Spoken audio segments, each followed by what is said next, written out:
Good evening, good evening, good evening all of you.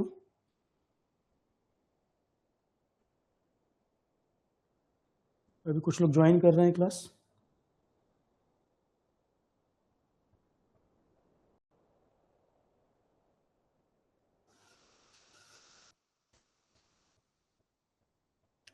तो कोल India limited में एक topic था about CIL and coal related GS। तो CIL के बारे में तो पिछले लेक्चर में हम बता चुके हैं, कोल इंडिया लिमिटेड के बारे में प्रीवियस लेक्चर में हम बता चुके हैं। एक आध स्टूडेंट ने कहीं मैसेज वगैरह भेजा, सर जो डाटा है वो कहीं कहीं वेरी कर रहा है। तो मैं आपको कंफर्म कर दूं, जो हमने डाटा लिया है, कितने सब्सिडरी या प्रोडक्शन जो भी डाटा दिया वो कोल इंडिया की साइट से है। उसका बेनिफिट ये होता है कि कल को जब आपको चैलेंज करना हो, अगर कोई क्वेश्चन आए और आपको उसको चैलेंज करना हो तो साइट को आप कोट कर सकते हैं।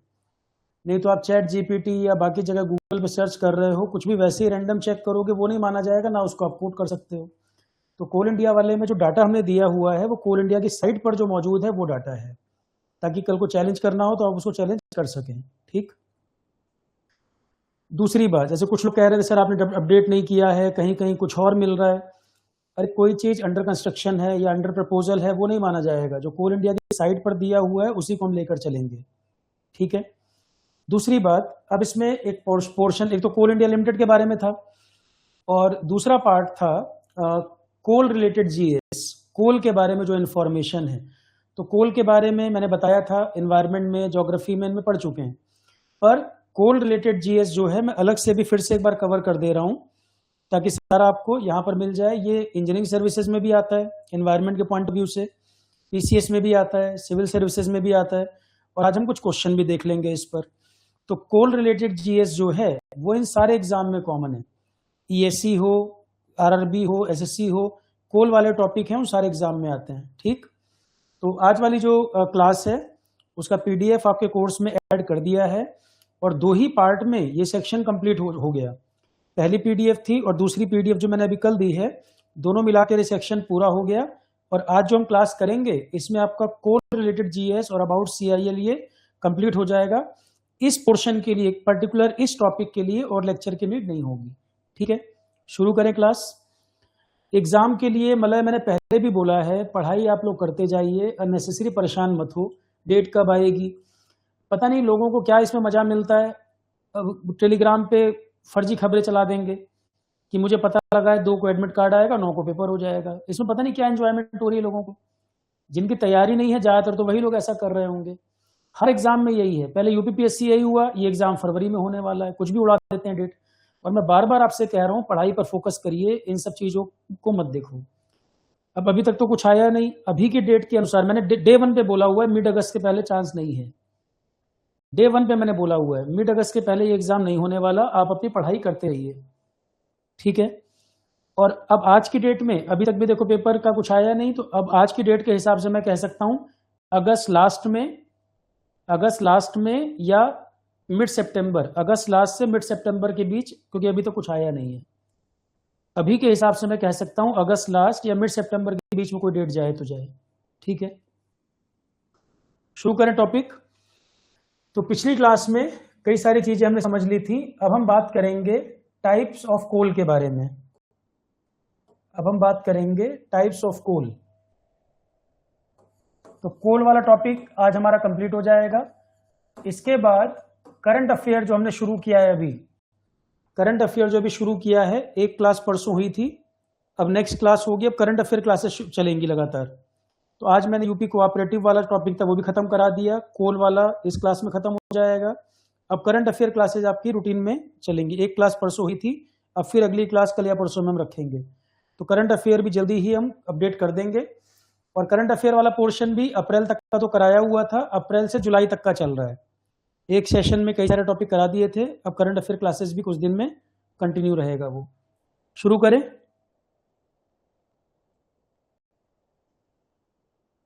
Okay, types of coal. देखो कोल, पहले आप ये समझिए, जो अर्थ का फॉर्मेशन है, अर्थ जो बना था, ज्योग्राफी में तो बहुत डिटेल में हमने बताया था, पेंजिया हुआ करता था, पेंजिया क्रैक हो गया था, ये सब कहानी बताई थी, उतना नहीं जरूरत है। देखो 3 तरह की रॉक्स हैं अर्थ में, 3 तरह की रॉक्स हैं। एक होती है सेडिमेंट्री रॉक्स,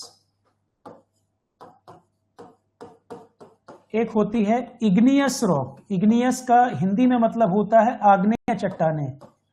आग्नेय चट्टाने, लावा जब आता है अर्थ, देखो अर्थ के अंदर जो मैटर है, मोल्टन मैटर, उसे मैग्मा कहते हैं। अर्थ के अंदर जो पिघला हुआ मैटर है वो मैग्मा है। जब वो बाहर आ जाता है वोल्केनिक इरप्शन वगैरह के द्वारा तो उसको हम लावा कहते हैं। लावा आगे जाकर सॉलिडिफाई होगा, सूखेगा, तो इग्नियस रॉक बनती हैं। आगे जाके सॉलिडिफाई होगा तो इग्नियस रॉक बनती हैं। हिंदी में इसको कहते हैं आग्नेय चट्टाने, आग्नेय चट्टाने। और एक होता है मेटामॉर्फिक रॉक्स, एक होता है मेटामॉर्फिक रॉक्स। 3 तरह की रॉक्स होती हैं। फॉसिल फ्यूल जो होते हैं, जिन्हें हम फॉसिल फ्यूल कहते हैं, वो पाए जाते हैं सेडिमेंट्री रॉक्स में। Fossil fuels are found in sedimentary rocks. अब यही सवाल आ जाएगा, फॉसिल फ्यूल जो होते हैं वो किस तरह की रॉक्स में पाए जाते हैं? Sedimentary rock. Sedimentary rock, sedimentary rock के कोई एग्जाम्पल हैं क्या? सेडिमेंट्री रॉक हिंदी में अवसादी चट्टाने कहते हैं इसको, अवसादी चट्टाने। इग्नियस को कहते हैं आग्नेय चट्टाने, मेटामॉर्फिक को कहते हैं कायांतरित, मेटामॉर्फिक को बोलते हैं कायांतरित। एक सेकेंड,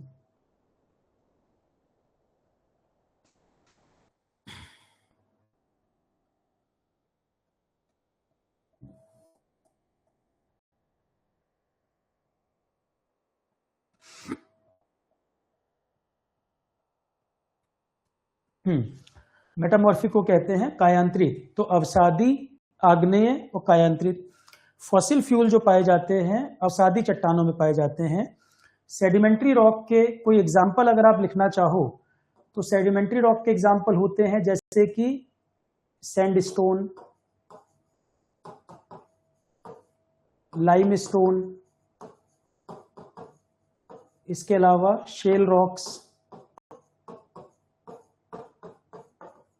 ये इसके उदाहरण हैं। सैंडस्टोन, लाइमस्टोन, शेल रॉक्स, ये इसके एग्जाम्पल है। क्लियर है?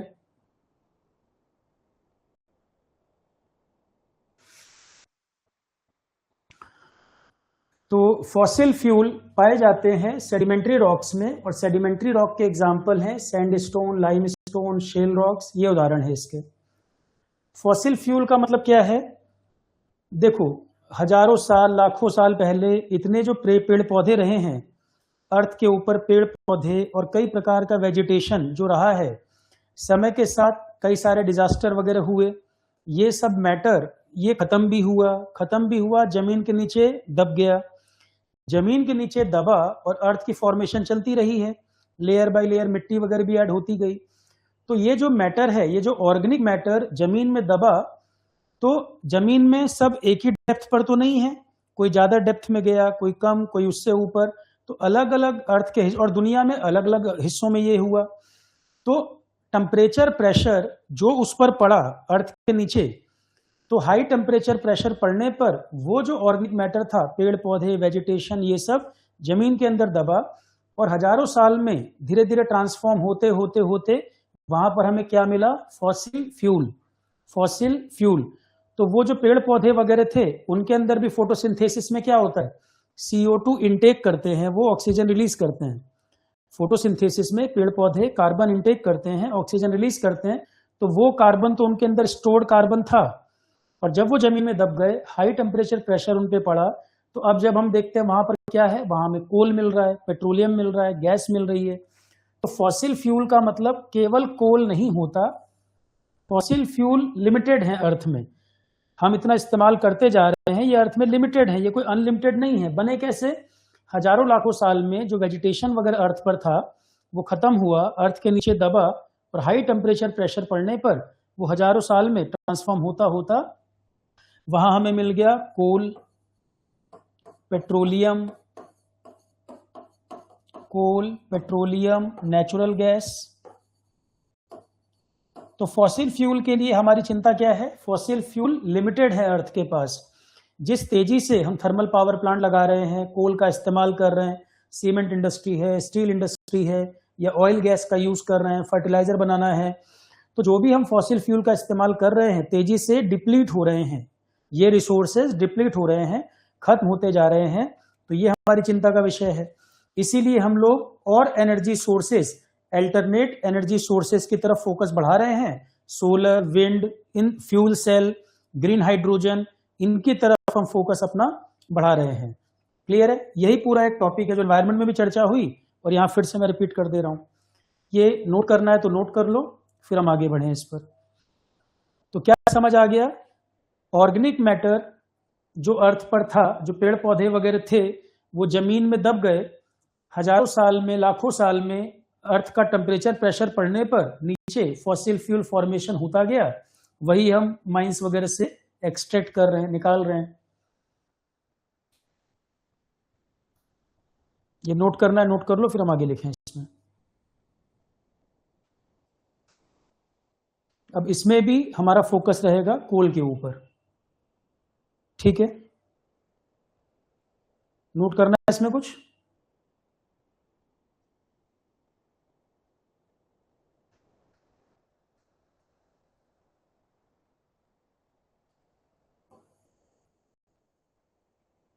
Next point,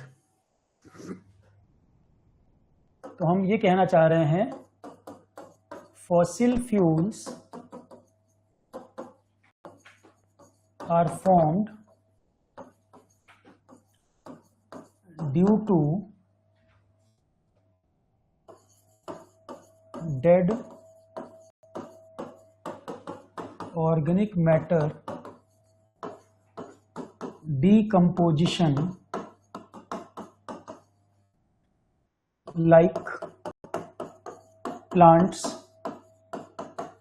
trees and other vegetation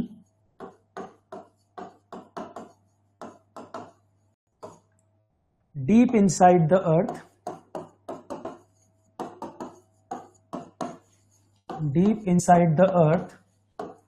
at high temperature and pressure।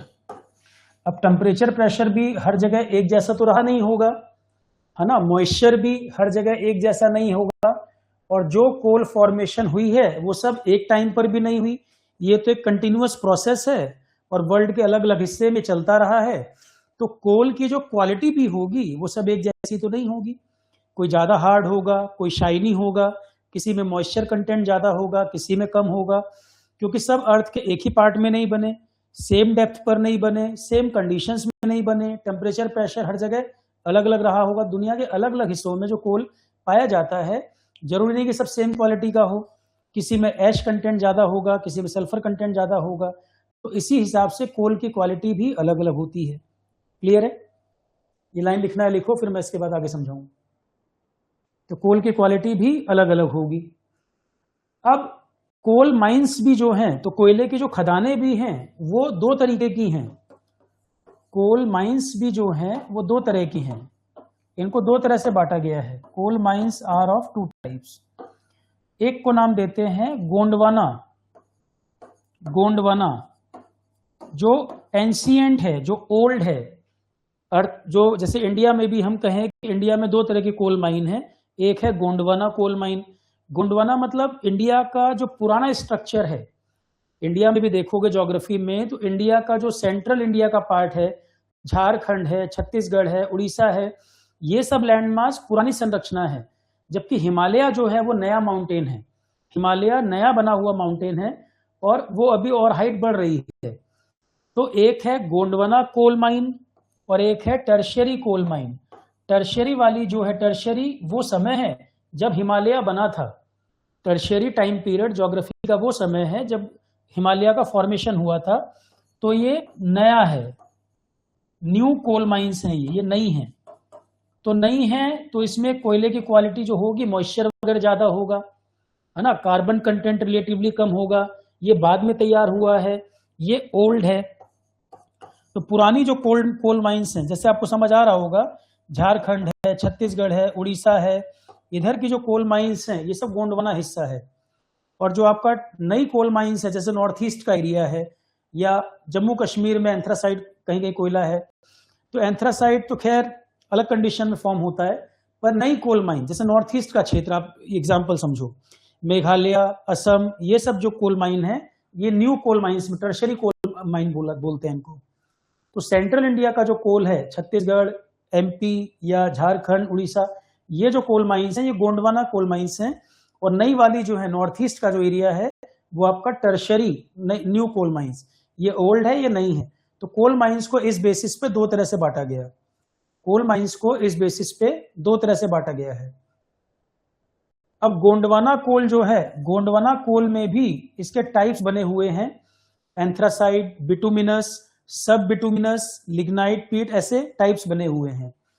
तो गोंडवाना में बेसिकली जो हाई कार्बन कंटेंट वाला है वो इसी में आता है, जैसे आपका एंथ्रासाइट है, बिटुमिनस है, सब बिटुमिनस है, ये इसी में आता है। तो अब अगर हम टाइप ऑफ कोल की बात करें, ये तो कोल माइंस की हमने बात की, दो तरह की कोल माइंस। ये फॉसिल फ्यूल वाला लाइन लिखना है लिख लो या फोटो खींच लो, नोट कर लेना क्लास के बाद। पहले मैं समझा दूं फिर पीडीएफ पर आएंगे।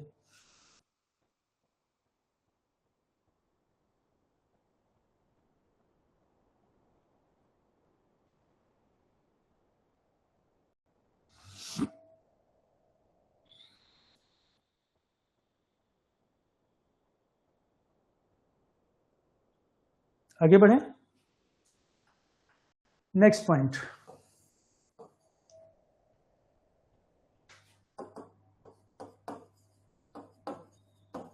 Types of coal. तो कार्बन परसेंटेज के बेसिस पे, मॉइस्चर के बेसिस पे हम कोल को अलग अलग तरीके से बांटते हैं। कोल का जो कंपोजिशन है, कोल क्या कंटेन करता है, कोल के अंदर carbon, hydrogen, oxygen, nitrogen, sulphur, phosphorus, ash content, moisture content, ये सब होता है। Carbon, hydrogen, oxygen, nitrogen, sulphur, phosphorus, ash content, moisture content, ये सब होता है। तो कोल की वैरायटी के हिसाब से ये वेरी करेगा। बहुत हाई क्वालिटी कोल है तो कार्बन ज्यादा होगा, मॉइस्चर कंटेंट कम होगा। तो कोल की क्वालिटी के हिसाब से परसेंटेज इनकी वेरी करती रहेगी। पर होता कोल में ये चीजें हैं, जनरली कोल में ये चीजें पाई जाती हैं। तो अब मुझे ये बताओ, अगर आपसे कोई कहे स्टील इंडस्ट्री, तो स्टील इंडस्ट्री में हीटिंग के लिए अगर आप कोल यूज कर रहे हो तो एमिशन क्या आएगा, या थर्मल पावर प्लांट आप यूज कर रहे हो तो एमिशन, अब कोल के अंदर क्या क्या होता है, क्या उस बेसिस पे हम एमिशन नहीं बता सकते? कोल को बर्न करने पर क्या एनवायरमेंटल कंसर्न है, नहीं बता पाएंगे क्या? कार्बन मोनोऑक्साइड आएगा कि नहीं, दिख ही रहा है, कार्बन भी है, ऑक्सीजन भी है। CO2 आएगा कि नहीं, नाइट्रोजन ऑक्साइड्स आएंगे कि नहीं, सल्फर ऑक्साइड आएंगे कि नहीं, ऐश कंटेंट जो है, जो हवा में ये उड़ता है थर्मल पावर प्लांट वगैरह से, उसको फ्लाई ऐश कहते हैं, ये सब रिलीज होगा। तो CO, CO2, NOx, SOx, fly ash, ये सब कोल के अंदर एमिशन आएगा। CO2 एक मेजर ग्रीन हाउस गैस है, CO2 एक मेजर ग्रीन हाउस गैस है, तो ग्लोबल वार्मिंग में कंट्रीब्यूट करेगा कि नहीं? मेजर कंट्रीब्यूट करेगा। ये है मेजर GHG। GHG शब्द का मतलब है ग्रीन हाउस गैस। वो गैस है जिनके पास हीट ट्रैप करने की एबिलिटी है, उनको बोलते हैं ग्रीन हाउस गैस। वो गैसेस जो हीट ट्रैप करती हैं, these are greenhouse gases. For example CO2, methane, even water vapour भी ग्रीन हाउस गैस है। तो CO2 है एक मेजर ग्रीन हाउस गैस, तो कोल बर्निंग CO2 भी एमिट करता है, CO2 भी एमिट करता है। तो ग्लोबल वार्मिंग में कोल बर्निंग कंट्रीब्यूट करती है। तो हमें कोल बर्निंग को टाइम के साथ क्या करना है, कम करते जाना है। वैसे मेथड अपनाने हैं जिससे कोल में इम्प्योरिटीज कम हो, कोल क्लीनिंग हो सके। एक कंसेप्ट होता है कोल वॉशिंग, अगर आपने सुना हो, कोल वॉशिंग, कोल को डायरेक्टली यूज करने के बजाय पहले क्लीनिंग की जाए, इम्प्योरिटीज रिमूव की जाए, जिससे पॉल्यूशन भी कम हो, ठीक है, एमिशन भी कम हो। और CO, NOx, SOx ये सब क्या है, एयर पॉल्यूटेंट है। तो coal burning green house gas है तो ग्लोबल वार्मिंग में कंट्रीब्यूट भी करेगा। कार्बन मोनोऑक्साइड, NOx, SO ये सब जो है एयर पॉल्यूटेंट भी है, एयर पॉल्यूटेंट है तो एयर पॉल्यूशन भी करेगा। तो कोल बर्निंग ग्लोबल वार्मिंग में भी कंट्रीब्यूट करती है, एयर पॉल्यूशन में भी कंट्रीब्यूट करता है। कोल बर्निंग जो है इसका कंट्रीब्यूशन दोनों में है, क्लियर है। CO है, NOx है, SOx है, ये सब क्या करेंगे, एयर पॉल्यूशन। तो कोल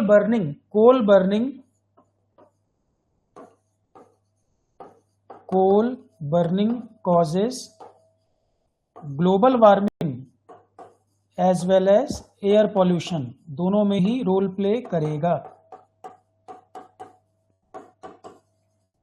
CO2 जो है वो एयर पॉल्यूटेंट उतना खतरनाक नहीं है, एयर पॉल्यूशन में CO2 उतना खतरनाक नहीं है।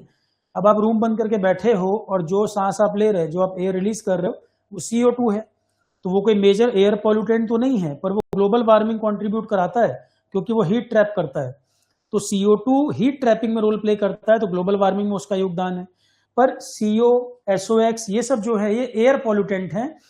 तो ये जो गैसेज हैं कोल एमिशन में, जो बर्निंग में जो आ रही हैं, इसका योगदान ग्लोबल वार्मिंग में भी है और एयर पॉल्यूशन में भी है। CO2 ग्लोबल वार्मिंग कराएगा, CO है, NOx है, SOx है, ये एयर पॉल्यूशन कराएगा। NOx दोनों कराता है, NOx हीट ट्रैप भी करता है और ये एयर पॉल्यूटेंट भी है, ठीक है। फ्लाई ऐश जो आता है पावर प्लांट से, उसको हम कंस्ट्रक्शन में यूज कर लेते हैं सीमेंट के साथ मिलाकर। फ्लाई ऐश जो आता है इसको ब्रिक्स वगैरह बनाने में यूज कर लेते हैं। अब ये प्रॉब्लम तो है फ्लाई ऐश, तो इसको क्या करेंगे, used in construction sector, bricks वगैरह बना लेते हैं इससे, ब्रिक्स मेकिंग। फ्लाई ऐश को कंस्ट्रक्शन में यूज कर लेंगे, क्योंकि कोल बर्निंग रोक तो पाओगे नहीं, पावर प्लांट है, इंडस्ट्री चल रही है, तो जो इसकी प्रॉब्लम है कोई सॉल्यूशन निकालना पड़ेगा। तो फ्लाई ऐश का इस्तेमाल कंस्ट्रक्शन में कर लेते हैं, कलेक्ट करके ब्रिक्स वगैरह बनाने में काम आ जाता है ये, ठीक है। तो कोल के अंदर क्या होता है, कोल जलाएंगे तो क्या मिलेगा, क्या प्रॉब्लम है। एनवायरनमेंट में तो बहुत डिटेल पे चर्चा की हुई है हमने, एक एक गैस के बारे में डिटेल में बताया हुआ है। अब आते हैं टाइप्स ऑफ कोल। तो कोल के कंपोजिशन के हिसाब से, कार्बन कंटेंट वगैरह के हिसाब से इसको अलग अलग कैटेगरी में बांटा गया है, अलग अलग कैटेगरी में बांटा गया है। ये कुछ नोट करना है, आगे बढ़ें। अगला पॉइंट, तो types of coal. Types of coal में सबसे पहला टाइप हम बात करते हैं एंथ्रासाइट।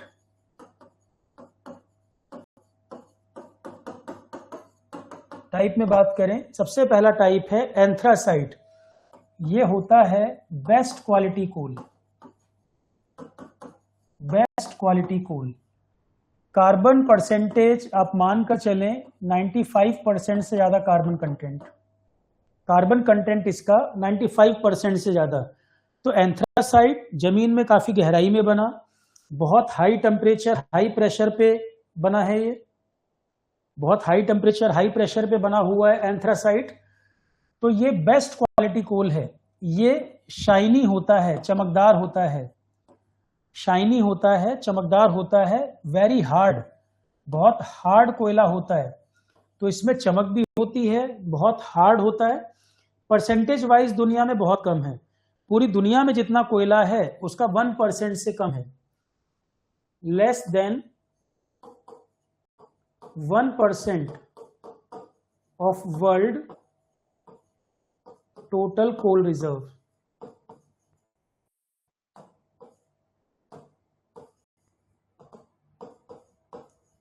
Total coal reserves. तो एंथ्रासाइट बेस्ट क्वालिटी कोल है, शाइनी चमकदार होता है, बहुत हार्ड होता है, पूरी दुनिया का 1% से भी कम है, पूरी दुनिया में जितना कोल है 1% से भी कम है एंथ्रासाइट। वेरी कॉस्टली, जब कम है तो महंगा भी होगा। मैक्सिमम पाया जाता है, मैक्सिमम है अमेरिका में, इसका मैक्सिमम रिजर्व है एपलेशियन माउंटेन यूएसए। इंडिया में कम है, इंडिया में जम्मू कश्मीर में अनंतनाग, राजौरी कुछ हिस्से में पाया जाता है। तो यूएस का एपलेशियन माउंटेन जो है वहां इसका रिजर्व है, एपलेशियन माउंटेन अमेरिका, यहां पे इसका रिजर्व है। तो एंथ्रासाइट बेस्ट क्वालिटी कोल है, कार्बन परसेंटेज 95% के लगभग, शाइनी चमकदार कोयला होता है, बहुत हार्ड होता है, कॉस्टली होता है। सबसे ज्यादा दुनिया में एपलेशियन माउंटेन अमेरिका यहां पर है, उसके अलावा साउथ अमेरिका कॉन्टिनेंट में भी इसके कुछ रिजर्व पाए जाते हैं। साउथ अमेरिका कॉन्टिनेंट में भी इसके कुछ रिजर्व हैं।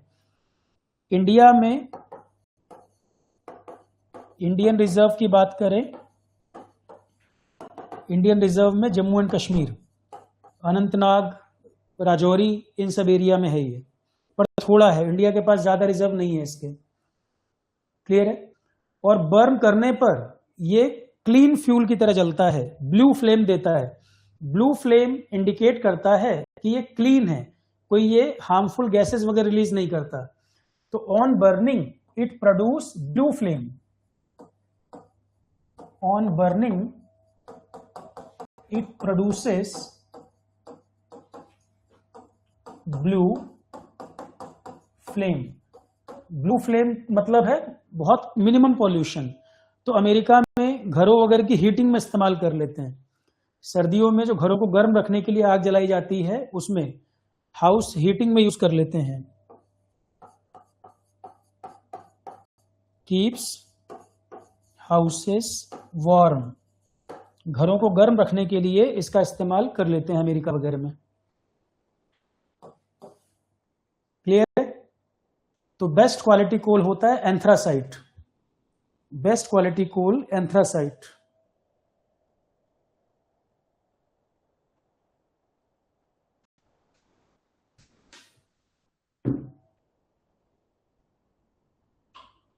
मलय सौरभ क्या कह रहे हैं? एनवायरनमेंट का ही टॉपिक तो है कोल, कोल एनवायरनमेंट का टॉपिक नहीं होगा क्या मलय सौरभ?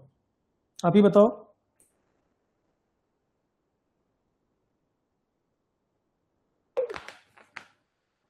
पहले ही मैंने 10 बार कहा था कि कोल का टॉपिक उसमें है, पर कुछ लोग कह रहे हैं अलग से बताइए, अलग से बताइए, तो फिर मैंने अलग से पूरा टॉपिक ये कवर कर दिया इसमें। आगे बढ़े।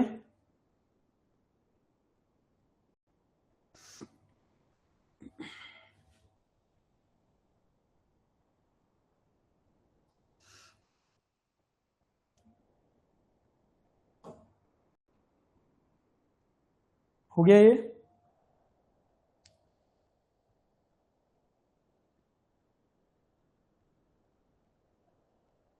नेक्स्ट, नोट कर रहे हैं या फोटो खींचना है? नोट करना है तो नोट करो।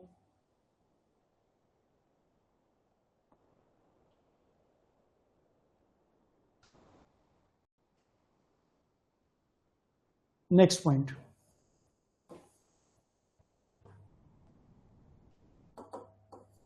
सेकंड है बिटुमिनस, बिटुमिनस कोल। अब बिटुमिनस भी हर जगह क्वालिटी एक जैसी तो नहीं होगी।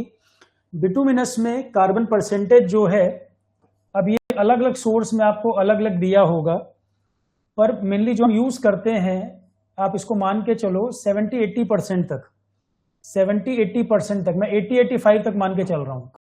कई जगह आपको दिया होगा 70-80% का रेंज, वो बिटुमिनस होता है।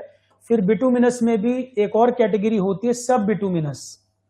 बिटुमिनस के बाद भी एक और कैटेगरी होती है सब बिटुमिनस, थोड़ा परसेंटेज और कम हो जाएगा।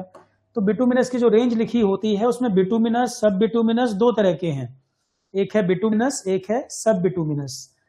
इसके बाद फिर, और ये सॉफ्ट कोल भी कहते हैं इसको, इसको हम सॉफ्ट कोल भी कहते हैं। जैसे एंथ्रासाइट तो बहुत हार्ड होता है, ये सॉफ्ट होता है, सॉफ्ट कोल। इसके बाद फिर आता है लिग्नाइट। लिग्नाइट, लिग्नाइट में कार्बन परसेंटेज आप मान के चलिए 60%, 65% के आसपास। ये इंडिया में पाया जाता है नईवेली में, नईवेली तमिलनाडु। इंडिया के पास ज्यादा जो कोयला है वो बिटुमिनस वाला है। जो ज्यादा कोल रिजर्व है इंडिया के पास, India's main coal reserves are of bituminous type,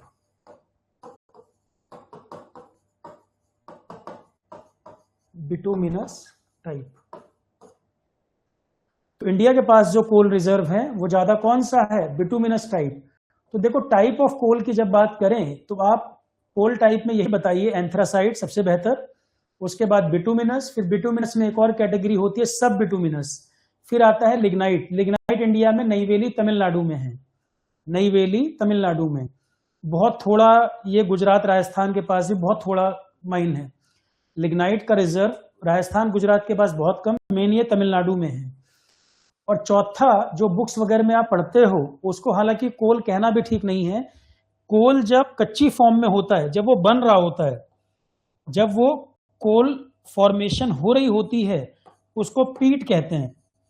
carbon percentage लगभग 25-30% मान के चलो, मैं इसको 25% मान लेता हूं, चलो 25-30% के आसपास, तो इसको पीट कहते हैं। पीट सही मायने में कोल है नहीं। कोल जब बन रहा होता है, जब वो इंटरमीडिएट स्टेज में है, जब कन्वर्जन चल रहा होता है, कोल बनने की प्रक्रिया चल रही होती है, तो रॉ फॉर्म में, कच्ची फॉर्म में उसको हम पीट कहते हैं। तो कई जगह आपको कोल के टाइप में पीट नहीं लिखा मिलेगा। उसका कारण ये है कि पीट को आप जलाओगे, धुआं ज्यादा करेगा, मॉइस्चर ज्यादा होगा, अभी ठीक से वो पका नहीं है ना, अभी वो कोल बन रहा है।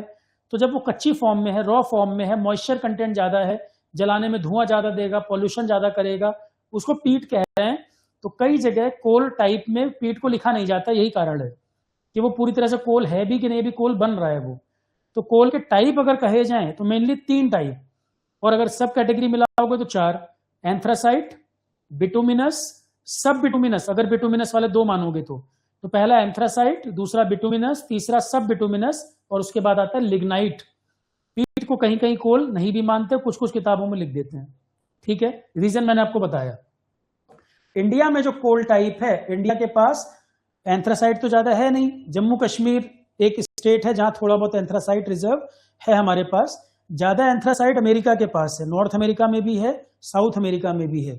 नॉर्थ अमेरिका में भी यूएसए के एप्लेशियन माउंटेन में सबसे ज्यादा है, ठीक। बिटुमिनस इंडिया में अच्छा खासा है। बिटुमिनस के दुनिया के सबसे बड़े रिजर्व जो हैं उनमें से एक भारत में है। तो हमारा झारखंड, छत्तीसगढ़, ये सब जो पुरानी संरचना भारत की जो है, गोंडवाना बेल्ट जो है, वहां पे हमारे पास ये वाला कोयला है, बिटुमिनस ज्यादा।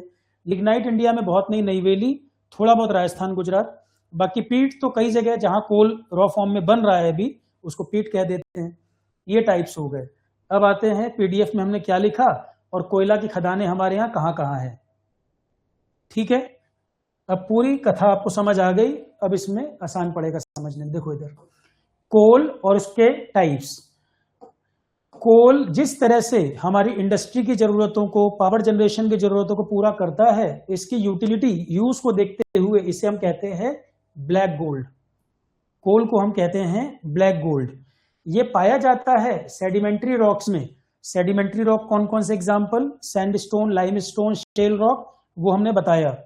कोल क्या कंटेन करता है, कोल में सबसे ज्यादा ये carbon, hydrogen, oxygen, nitrogen, sulphur, इसके अलावा वॉलेटाइल मैटर, मॉइस्चर, एश कंटेंट, ये सब होता है। इट ऑल्सो कंटेन, इसके अलावा कोल के अंदर ये चीजें तो होती हैं, इसके अलावा इसमें कुछ अनडिजायरेबल केमिकल, जैसे कि थोड़े बहुत ट्रेसेस क्लोरीन और सोडियम के भी हो सकते हैं, मरकरी भी हो सकता है। तो कोल मेनली कंटेन करता है ये चीजें जो मैंने आपको बताई। थोड़े बहुत ट्रेसेस इसमें क्लोरीन, सोडियम, ये सब भी कोल में पाया जाता है। थोड़े बहुत ट्रेसेस इनके भी पाए जाते हैं।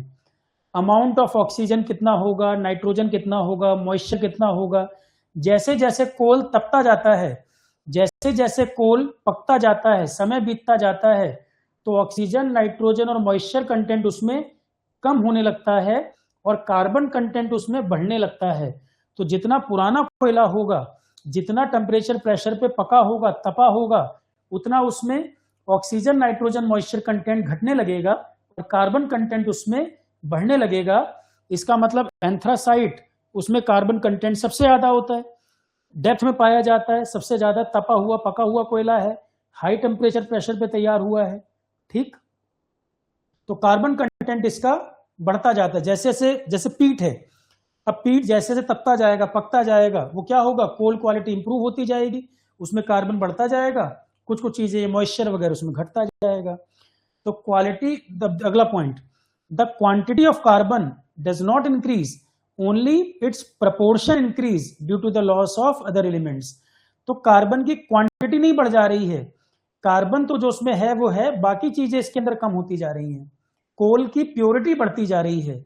तो जो ये चीजें हैं, मॉइस्चर वगैरह है, समय के साथ ये घटता जाता है, तो कोल अपने आप निखर के सामने आएगा, अपने आप प्योरिटी बढ़ती जाएगी।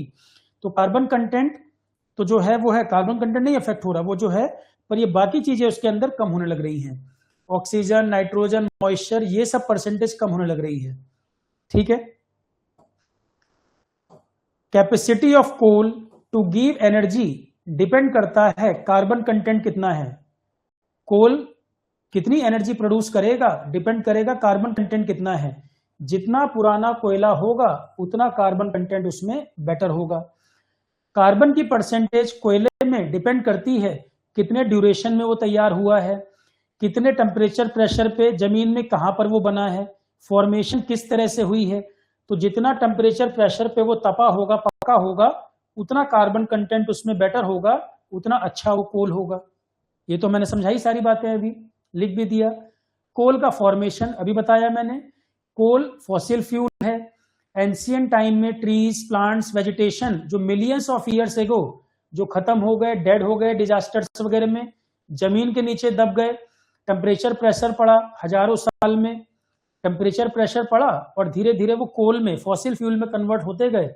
और केवल कोल में कन्वर्ट हुए क्या, नहीं, कोल, पेट्रोलियम, नेचुरल गैस, कोल, पेट्रोलियम, नेचुरल गैस, ये सब तरह की चीजें बनी। क्लियर है। टाइप्स ऑफ कोल। कोल का क्लासिफिकेशन किया जाता है, उसका कार्बन कंटेंट कितना है। कार्बन कंटेंट ज्यादा होगा तो हीटिंग कैपेसिटी भी उसकी ज्यादा होगी। उसमें एश कंटेंट कितना है, मॉइस्चर कितना है, कितना पुराना है। तो इसके आधार पे कोल के कुछ कैटेगरी, कुछ टाइप्स डिसाइड हो गए। सबसे पुराना और सबसे ज्यादा एनर्जी देता है एंथ्रासाइट, पर ये दुनिया में कम है, दुनिया के टोटल कोयले का 1% से भी कम है। तो सबसे पुराना और सबसे ज्यादा एनर्जी रिच है एंथ्रासाइट। ठीक है।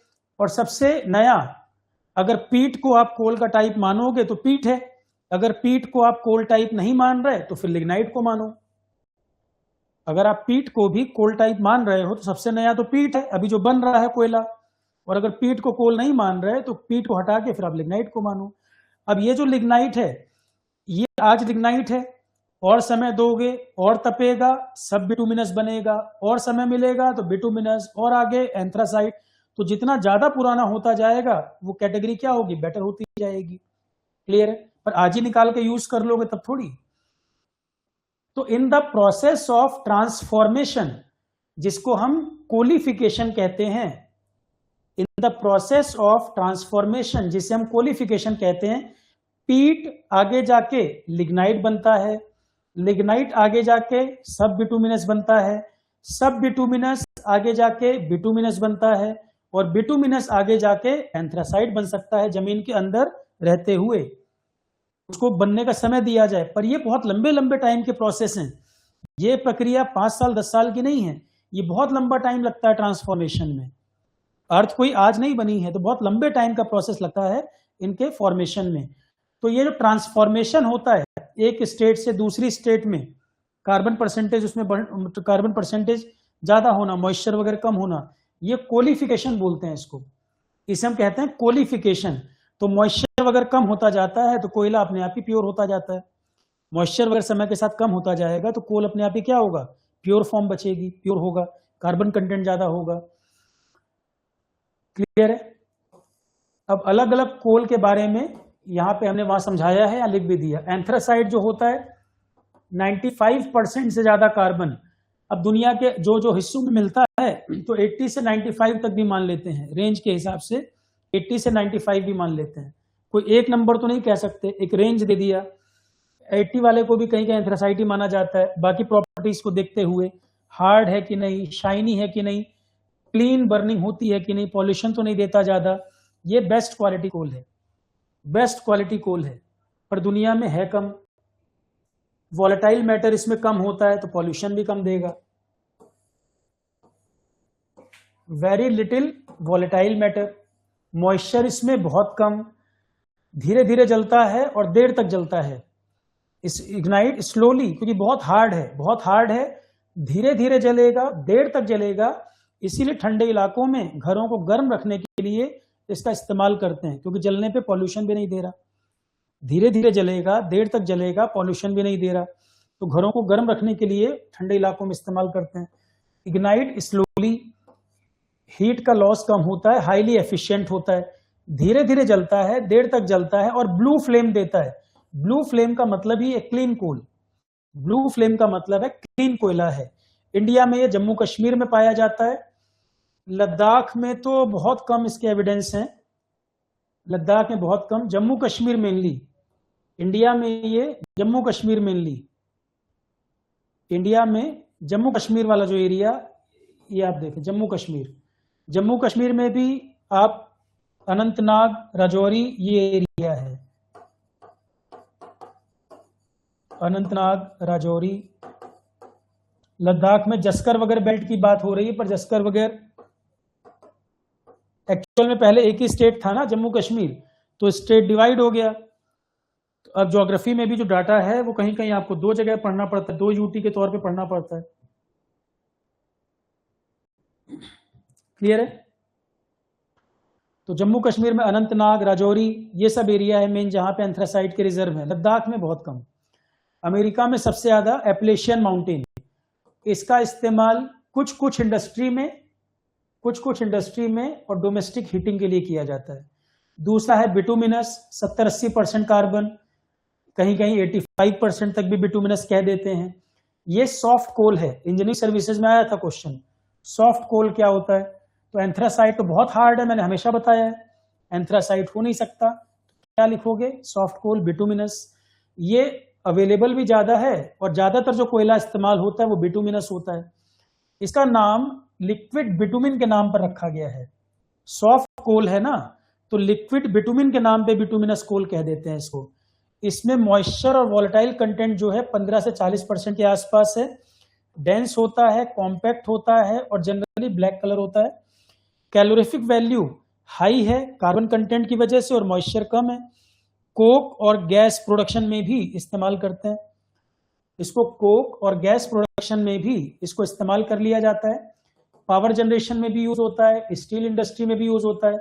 तो झारखंड, उड़ीसा, छत्तीसगढ़, बंगाल, एमपी, महाराष्ट्र, ये जो कोल है, जो इंडिया का गोंडवाना बेल्ट है बेसिकली, जो पुराना बना हुआ स्ट्रक्चर है, जो ज्यादा ठोस, ज्यादा पुराना स्ट्रक्चर है गोंडवाना बेल्ट, वो सब स्टेट में ये वाला कोयला पाया जाता है।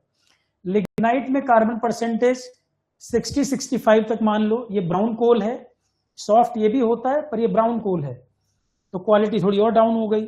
लोएस्ट हीटिंग, इन सारे तरह के कोल में लोएस्ट हीटिंग, पीट को मैं कंसीडर नहीं करूं तब, अगर मैं पीट को भी कंसीडर कर लूंगा तो इससे भी कम हीटिंग पीट में होगी। अगर मैं पीट को भी कोल कंसीडर करूंगा तो जो लोवेस्ट मैं यहां लिख रहा हूं इसकी जगह पीट हो जाएगा, पर क्योंकि मैं पीट अगर कंसीडर नहीं कर रहा हूं तो लोवेस्ट हीटिंग इसको बोलेंगे। ये लोअर ग्रेड कोल होगा। मॉइस्चर कंटेंट बहुत ज्यादा है इसको, ये कई बार माइंस वगैरह में अचानक से आग पकड़ लेता है। माइंस वगैरह में जो एक्सीडेंट हो जाते हैं कई बार, लिग्नाइट की माइंस खतरनाक होती है। तमिलनाडु के नईवेली और थोड़ा बहुत राजस्थान, गुजरात में भी इसके रिजर्व हैं। पावर जनरेशन में कहीं कहीं इसको इस्तेमाल करते हैं, पर इसमें पॉल्यूशन भी ज्यादा होगा, मॉइस्चर कंटेंट ज्यादा है, पॉल्यूशन भी ज्यादा होगा। ठीक है, अब पीट मैंने यहां लिख दिया है पर मैं इसको कोल की फॉर्म मानकर नहीं चल रहा हूं। पीट के बारे में यहां मैंने लिख दिया है, कहीं पूछ ले, पर इसको कोल टाइप में मैं फिर बोल रहा हूं कहीं कहीं नहीं रखा जाता। अगर आप इसको कोल टाइप मानोगे तो लोवेस्ट हीटिंग और सबसे खराब क्वालिटी फिर लिग्नाइट नहीं पीट माना जाएगा। 10 बार मैंने लाइन रिपीट की। पहली स्टेज जब कोयला बन रहा होता है तब स्टेज है ये। कार्बन परसेंटेज 40% से भी कम है, 30 के आसपास। इम्प्योरिटी ज्यादा होती है, पॉल्यूशन ज्यादा देगा, मॉइस्चर ज्यादा होता है, देखो लिखा है, धुआं भी ज्यादा देगा, पॉल्यूशन भी ज्यादा देगा। ये लकड़ी की तरह, it Burns like would, it Burns like would, लकड़ी की तरह जलता है, तो हीट भी कम होगी, धुआं ज्यादा होगा, राख बहुत ज्यादा प्रोड्यूस करेगा। तो ये हो गया पीट। तो कोल के टाइप्स की जहां तक बात है उसमें इतनी ही चीजें हैं।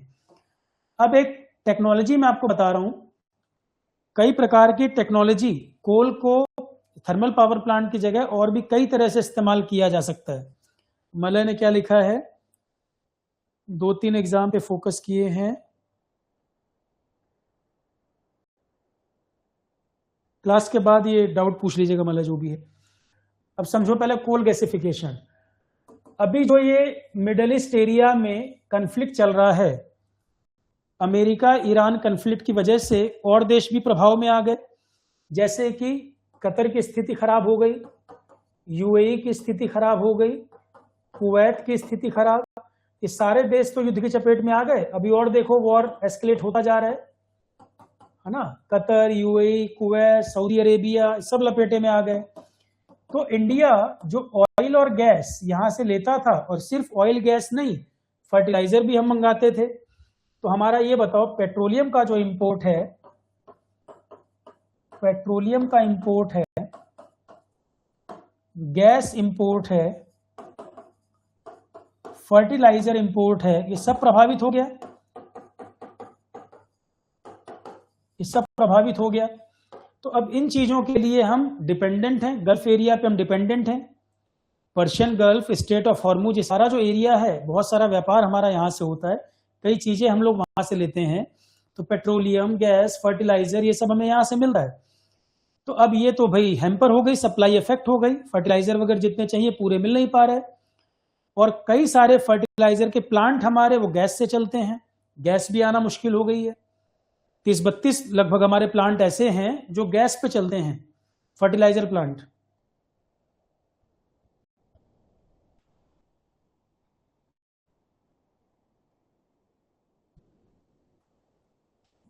ऑडियो वीडियो आ रहा है? ऑडियो वीडियो आ रहा है क्या? तो कई सारे फर्टिलाइजर प्लांट भी हमारे गैस से चलते हैं, गैस की सप्लाई भी नहीं आ पा रही।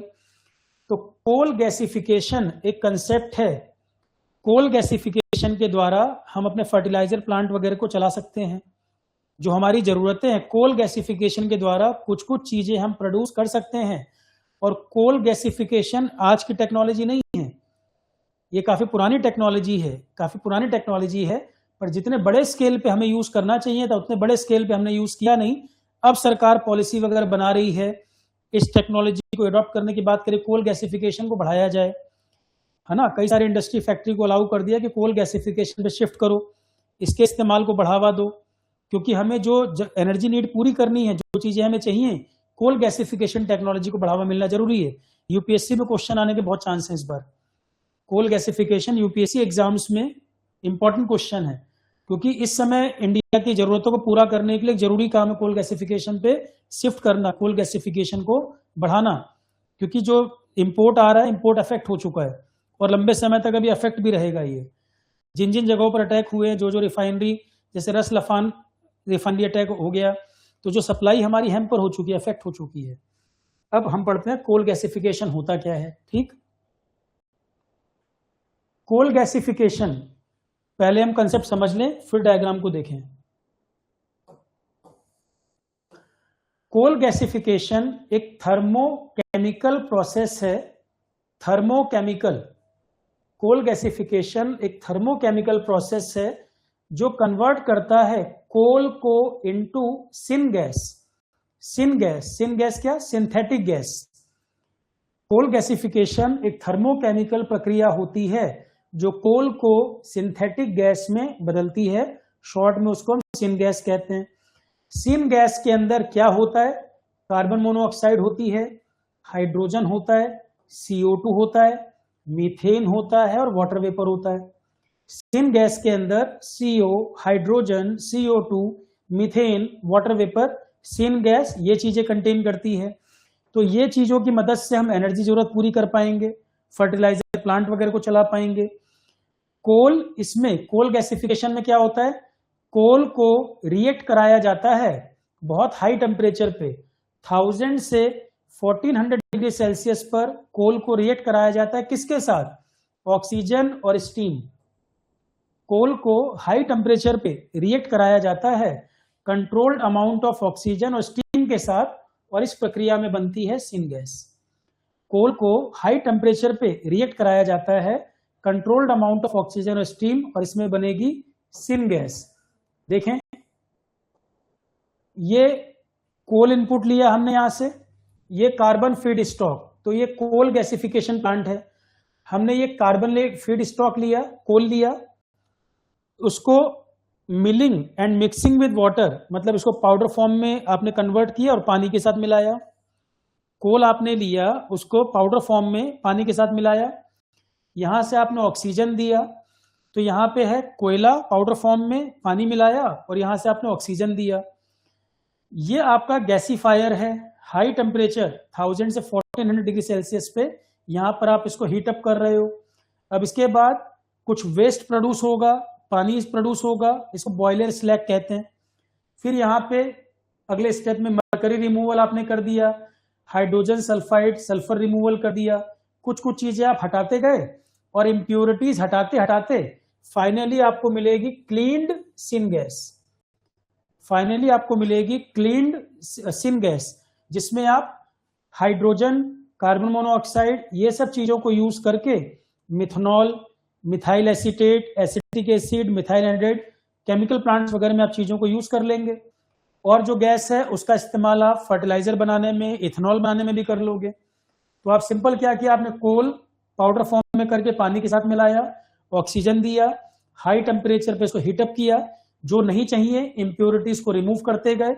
इम्प्योरिटी हटाने के बाद जो बचा सिन गैस, क्लीनिंग हो गई, सिन गैस बची, उसको आप अलग अलग इंडस्ट्री फैक्ट्री में यूज कर लोगे। ये हो गया कोल गैसिफिकेशन। ये स्टेप्स मैंने वर्ड्स में यहां लिख भी दिए हैं step by step. Coal gasification का क्या प्रोसेस होता है, कोल को पहले क्रश किया जाता है फाइनली, जिससे उसका सरफेस एरिया बढ़ जाए, पानी के साथ मिलाया जाता है। तो सबसे पहले कोल को क्रश कर दिया, पानी, ऑक्सीजन ये सब मिलाया, गैसीफायर में हीटिंग की। गैसिफिकेशन रिएक्टर में पाउडर कोल जो है वो ऑक्सीजन, एयर, स्टीम ये सब से रिएक्ट कर गया, केमिकल रिएक्शन होगी, ब्रेक होगा, सिन गैस के कंपोनेंट बनेंगे, कुछ इंप्योरिटीज भी होंगी, तो गैस को क्लीन करेंगे, टार, सल्फर, मरकरी, ये सब डस्ट ये सब हटाया जाएगा, बचेगी सिन गैस। इंप्योरिटीज को स्टेप बाय स्टेप रिमूव करते जाएंगे, बचेगी finally syngas. Coal gasification के क्या फायदे हैं, लोकल पॉल्यूशन प्रॉब्लम को एड्रेस कर सकते हैं, ये क्लीन ऑप्शन माना जाता है सीधे कोल बर्निंग के मुकाबले। सीधे कोयला जला दिया जाए या कोल गैसिफिकेशन करके जो आप यूज करते हो, ये ज्यादा क्लीनर ऑप्शन माना जाता है। ये हमारा नेचुरल गैस पे डिपेंडेंसी, मिथनॉल पे डिपेंडेंसी, अमोनिया, कई सारे प्रोडक्ट जो हमें बाहर से लेने पड़ते हैं, इंपोर्ट करने पड़ते हैं, उस पे हमारी डिपेंडेंसी को कम कर देगा। और इन्वायरमेंट के ऊपर जो बर्डन है कार्बन एमिशन का, उसको कम कर देगा, क्योंकि सीधा कोल जलाने के मुकाबले इसको क्लीन माना जाता है। क्लियर है। और इसका इस्तेमाल हम लोग fertiliser, chemicals, synthetic natural gas, transport fuel, कई जगहों पर इसका इस्तेमाल हम कर सकते हैं। कई जगह पे इसके एप्लीकेशन, इन सब जगह इसका इस्तेमाल कर सकते हैं। यूरिया बनाना हो, अमोनिया बनाना हो, मिथनॉल, इथेनॉल, डीजल, गैसोलीन, कई सारी चीजें आप इसकी मदद से बना पाएंगे। ठीक है। की एप्लीकेशन कहाँ कहाँ, integrated gasification combined cycle, electricity बनाने में यूज कर सकते हैं, इंडस्ट्रीज में यूज कर सकते हैं, स्टील, सीमेंट, सेरामिक, ग्लास यहां इस्तेमाल कर सकते हैं। हाइड्रोजन, प्योर हाइड्रोजन का सोर्स भी है, आपने देखा प्योर हाइड्रोजन भी आपको यहां से मिल सकती है। तो ग्रीन हाइड्रोजन का इस्तेमाल तो आजकल ट्रेनों में भी किया जा रहा है, बसेस भी चल गई हैं। तो ट्रांसपोर्टेशन में तो आपको यहां से इलेक्ट्रिसिटी भी आप इलेक्ट्रिसिटी जनरेट करने में भी काम यूज कर सकते हैं। और प्योर और कोयले के मुकाबले में ज्यादा क्लीन कंसेप्ट है, सीधा कोयला जलाने की तुलना में ज्यादा क्लीन है। इंडस्ट्री में यूज कर सकते हैं, ग्रीन हाइड्रोजन वगैरह इससे मिल सकता है। आपने सिन गैस में देखा H2 भी आ रहा है ना, सिन गैस में हमने देखा हाइड्रोजन भी आ रही है। तो ये ग्रीन हाइड्रोजन का इस्तेमाल आप ट्रांसपोर्टेशन में कर सकते हैं और क्लीन भी होता है। ये रहा हाइड्रोजन। तो कोल गैसिफिकेशन से आपको हाइड्रोजन भी मिल रही है, आप हाइड्रोजन का भी इस्तेमाल कई जगह कर लोगे। तो ये टेक्नोलॉजीज जो हैं, जो हमारी प्रॉब्लम सॉल्व कर रही हैं, एनवायरनमेंट के लिए भी अच्छा है, मल्टीपल जगह एप्लीकेशन भी है, कोयले की तुलना, डायरेक्ट कोयला तो जलाने की तुलना में ज्यादा बेहतर भी है। महारत्ना नवरत्ना मैं बता चुका हूं पहले, प्रीवियस क्लास में ये बता चुके हैं। नेक्स्ट, कोल माइंस भारत में कहां कहां है। अच्छा, मैं फिर से रिपीट कर रहा हूं, देखो लेक्चर 1 जो मैंने कराया था उसमें कुछ डाटा जो मैंने बोले थे, कुछ डाटा जो मैंने बताए थे, मैं फिर रिपीट कर रहा हूं। अब यूट्यूब में एक बच्चे का मैसेज आया, सर अपडेट करिए कंटेंट, आपने अपडेट नहीं किया हुआ है। मैं फिर रिपीट कर रहा हूं, कोल इंडिया की साइट को रेफरेंस मान के हम चलेंगे। यहाँ वहाँ चैट जीपीटी वगैरह से डाटा मानोगे आप एग्जाम में चैलेंज नहीं कर पाओगे उसको। कोल इंडिया के साइट पर जो दिया है उसे लेके चलना पड़ेगा। ठीक, मुझे खुद नॉलेज नहीं दिखाना है वहां पर कि मैं कहीं से डाटा निकाल के उसमें डालूं और कल को आप उस चैलेंज में उसको यूज ना कर पाओ। जब अगर कहीं गलत आंसर अगर आए, चैलेंज करना हो तो कोल इंडिया वाले को आप यूज कर सकते हो। ठीक, एक बच्चा लिख रहा है सब्सिडरी आपने गलत लिख दी है। मैंने बार बार उसमें बताया हुआ था कि जितनी सब्सिडरी है उसके बाद महानदी कोलफील्ड जो है उसकी अलग कुछ सब्सिडरी है, उस सारी की सारी कोल इंडिया डायरेक्ट नहीं लिखेंगे, है ना। CIL के अंदर कितने आते हैं, फिर MCL के अंदर कितनी सब्सिडरी है, वो सब मैंने वहां बताया हुआ है। नेक्स्ट पॉइंट, अब कोल माइंस इन इंडिया। देखो कोल माइंस को दो तरह से बांटा गया, गोंडवाना, टर्शरी कोल बताया मैंने। जो सबसे पुराना कोयला है, सबसे ज्यादा रिजर्व जो है हमारे पास वो गोंडवाना है। इंडिया में जितना कोयला है 98% तक 98% हमारे पास गोंडवाना कोल है। गोंडवाना कोल ही इंडिया का मेटलर्जिकल ग्रेड और सुपीरियर क्वालिटी कोल इंडिया के पास जो है ये पाया जाता है भारत में। दामोदर रिवर के आसपास का एरिया, महानदी रिवर का जो बेसिन है वहां, गोदावरी का जो बेसिन है वहां, नर्मदा वैली, ये सब जो एरिया है ना ये इंडिया का बहुत पुराना हिस्सा है। इंडियन लैंडमास जो बना ये सब सबसे पुरानी बेल्ट है इंडियन लैंडमास में। हिमालय वाला हिस्सा जो है वो नया बना हुआ है, हिमालय माउंटेन का जो पोर्शन है वो नया है, टर्शरी टाइम पीरियड में बना है। तो बिटुमिनस जो है गोंडवाना बेल्ट जो है, दामोदर, महानदी, गोदावरी, नर्मदा वैली, ये सारे क्षेत्र में जो कोयला पाया जाता है वो गोंडवाना वाला कोल है। तो गोंडवाना कोल में मॉइस्चर कंटेंट फ्री या बहुत कम कह सकते हो, मॉइस्चर कंटेंट इसमें नहीं है या बहुत कम है या नेग्लिजिबल कह सकते हो आप, 2% के नीचे। गोंडवाना कोल जो है उसमें मॉइस्चर कंटेंट आप कह सकते हो 2% के नीचे, बहुत कम कोल। टर्शरी वाला जो कोल है ये ज्यादातर नॉर्थ ईस्ट के एरिया में, मेघालय, असम, अरुणाचल और कुछ कुछ पार्ट राजस्थान, यूपी, केरल, कहीं कहीं पे ये टर्शरी कोल हमारे पास है। कार्बन कंटेंट इसमें कम होता है, मॉइस्चर कंटेंट ज्यादा होता है। Within the Gondwana reserve coal को फर्दर क्लासिफाई किया गया है anthracite, bituminous, sub bituminous. Gondwana coal में भी कैटेगरी बनाई गई है एंथ्रासाइट, बिटुमिनस, सब बिटुमिनस। तो गोंडवाना कोल जो अच्छी क्वालिटी कोल है वो गोंडवाना कोल है। एंथ्रासाइट, बिटुमिनस, सब बिटुमिनस, ये वाला जो कोयला है ये गोंडवाना कोल है। ये कैटेगरी एनर्जी कंटेंट, कोल रेंजिंग, ये सब बता दिया, पावर जनरेशन वगैरह बता दिया है।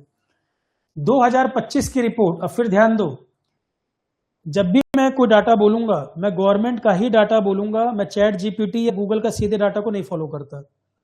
मैं फिर आपको कह रहा हूं, चाहे 2 साल पुराना डाटा मिनिस्ट्री ने डाला हो, चाहे 3 साल पुराना, 16 साल हो गए पढ़ाते हुए, तो ऐसा नहीं है कि मुझे पता नहीं है कि 2026 का डाटा इसमें आया कि नहीं आया। भाई जो पढ़ रहे हैं, कई लोग पहली बार पढ़ रहे होंगे, मैं 16 साल से पढ़ा रहा हूं, तो मुझे मालूम है डाटा कौन सा वाला इसमें कोट करना है। अगर डाटा कोल इंडिया की साइट पे अपडेट हो गया तो मैं उसको मानना है, नहीं अपडेट किया तो जो दिया है मैं वो मानना पड़ेगा। पर गवर्नमेंट साइट को ही मानना है, अपने से नहीं। चैट जीपीटी वगैरह नहीं एग्जाम में फॉलो होगा, ठीक है।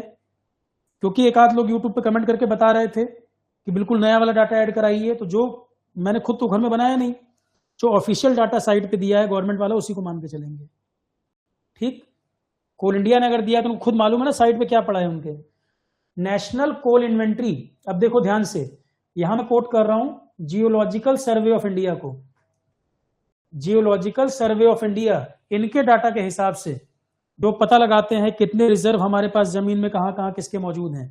तो जियोलॉजिकल सर्वे ऑफ इंडिया 2025 की जो रिपोर्ट पब्लिश की गई इनके द्वारा, नेशनल कोल इन्वेंट्री 2025 का डाटा है। तो जियोलॉजिकल सर्वे ऑफ इंडिया का 2025 की रिपोर्ट पब्लिश की गई, नेशनल कोल इन्वेंट्री, उसके अनुसार टोटल कोल रिसोर्स इंडिया में 400 बिलियन टन के ऊपर है। अप्रैल 25 तक का डाटा है ये। जियोलॉजिकल सर्वे ऑफ इंडिया ने जो डाटा रिलीज किया कि भारत का टोटल कोल रिसोर्स 400 बिलियन टन के लगभग है। ये दुनिया के सबसे ज्यादा कोयला जिन देशों के पास है उनमें से हम भी एक हैं। मैं ये नहीं कह रहा हूं दुनिया में सबसे ज्यादा कोयला हमारे पास है, मैं ये कह रहा हूं दुनिया के टॉप कंट्रीज जो हैं उनमें हमारा भी स्थान है कोल रिजर्व के मामले में। तो इतने रिजर्व के साथ हम दुनिया के टॉप कंट्रीज में आते हैं रिजर्व्स के मामले में। मेजर कोल बियरिंग एरिया हमारे पास ईस्टर्न एरिया, सेंट्रल एरिया, जैसे बंगाल, उड़ीसा, छत्तीसगढ़, झारखंड, मध्य प्रदेश, ये सब एरिया है। और इंडिया में ज्यादा कोल जो पाया जाता है वो बिटुमिनस और सब बिटुमिनस ज्यादा पाया जाता है, which are widely use for power generation और इंडस्ट्रियल पर्पस। पावर जनरेशन और इंडस्ट्रियल पर्पस के लिए ज्यादा इस्तेमाल इसी का होता है। 2026 तक, अब यहां देखो मैंने अपडेट कर दिया है, ये 2026 तक 64 कोल फील्ड ऑपरेशनल है, जिसमें 45 गोंडवाना कोल माइन है और 19 टर्शरी कोल फील्ड्स हैं। 2026 तक 64 कोल फील्ड ऑपरेशनल है, 45 गोंडवाना में, 19 टर्शरी। इन एडिशन कंट्री के पास 15 लिग्नाइट फील्ड भी हैं, जहां पे 47 बिलियन टन का रिजर्व हमारे पास लिग्नाइट का भी मौजूद है। अब इसमें देखो कहीं कुछ गैप नहीं, सारी चीजें बता दी गई। यहां तक पूरी बात क्लियर हो गई। जो हमारे पास कोल माइन है वो दो तरह की हैं, गोंडवाना या टर्शरी। गोंडवाना टोटल ऑपरेशनल है 64, जिसमें 45 गोंडवाना, 19 टर्शरी। लिग्नाइट कोयला जो है लिग्नाइट वाला 47 बिलियन टन है। क्लियर है? अच्छा, गोंडवाना कोल में एंथ्रासाइट, बिटुमिनस और सब बिटुमिनस आता है। गोंडवाना कोल की जो बात की है, गोंडवाना कोल में ही एंथ्रासाइट, बिटुमिनस, सब बिटुमिनस आता है, लिग्नाइट नहीं बोला मैंने वहां। ठीक, अगला पॉइंट। अब कोल माइंस हमारे यहां कहां कौन सी कोल माइंस हैं? अब ये जो कोल माइन का ऑक्शन होता है, इसका ऑक्शन होता है, ये कोई लॉटरी बेसिस पे नहीं निकलता। कोल माइन का एलोकेशन कैसे किया जाता है, किस कंपनी को कोयला निकालने की अनुमति मिलेगी, माइनिंग की अनुमति मिलेगी, ये ऑक्शन के द्वारा होता है और सेंट्रल गवर्नमेंट के अंतर्गत आता है। कोयला खदाने जो है वो सेंट्रल गवर्नमेंट के अंतर्गत आता है। स्टेट गवर्नमेंट को कुछ कुछ बेनिफिट दिए जाते हैं उसमें। तो ऑक्शन, ध्यान रखना सवाल आएगा कि कोल जो माइन एलोकेट किए जाते हैं किसी कंपनी को, लॉटरी बेसिस पे किए जाते हैं क्या? नहीं, ऑक्शन होता है, टेंडर भरा जाता है, ऑक्शन के द्वारा होता है, सेंट्रल गवर्नमेंट के अंतर्गत आता है। The union ministry of coal ये कंडक्ट करते हैं कमर्शियल ऑक्शन। सेंट्रल गवर्नमेंट जो है कोल, मिनिस्ट्री ऑफ कोल जो है वो कंडक्ट कराते हैं कमर्शियल ऑक्शन प्रोसेस, और कोल ब्लॉक एलोकेट किए जाते हैं। जबकि जिस स्टेट में वो कोल माइन है, स्टेट गवर्नमेंट को क्या मिलेगा? रॉयल्टी मिलेगी, अपफ्रंट पेमेंट मिलेगा, और ऑक्शन प्रोसेस वगैरह में वो भी कंट्रीब्यूट करेंगे, ऑक्शन प्रोसीजर वगैरह जो होगा स्टेट गवर्नमेंट। तो coal mines are located receive the auction proceed, upfront payment और रॉयल्टी। तो फिर सुनिए, ऑक्शन के द्वारा कोल माइन एलोकेट की जाएगी, सेंट्रल गवर्नमेंट के अंतर्गत आता है, स्टेट गवर्नमेंट को उसमें auction proceed, upfront payment, royalties, ये चीजें मिलेंगी। ठीक है? जबकि नॉन कोल माइंस जो होती हैं, नॉन कोल माइंस में स्टेट गवर्नमेंट के पास अधिकार होता है, कोल माइंस में सेंट्रल गवर्नमेंट के अंतर्गत आता है। नॉन कोल माइंस जो है वहां स्टेट गवर्नमेंट को भी अधिकार है, पर कोल माइंस की जहां तक बात है सेंट्रल गवर्नमेंट, कोल माइंस के लिए central government, non coal mines है तो स्टेट गवर्नमेंट को भी अधिकार है। कौन सी कोल माइंस कहां पर है ये लिस्ट मैंने बना दी है। अब इसमें से कोई भी कोल माइन पूछ लेगा ये किस हिस्से में है, स्टेट वाइज लिख दिया है मैंने।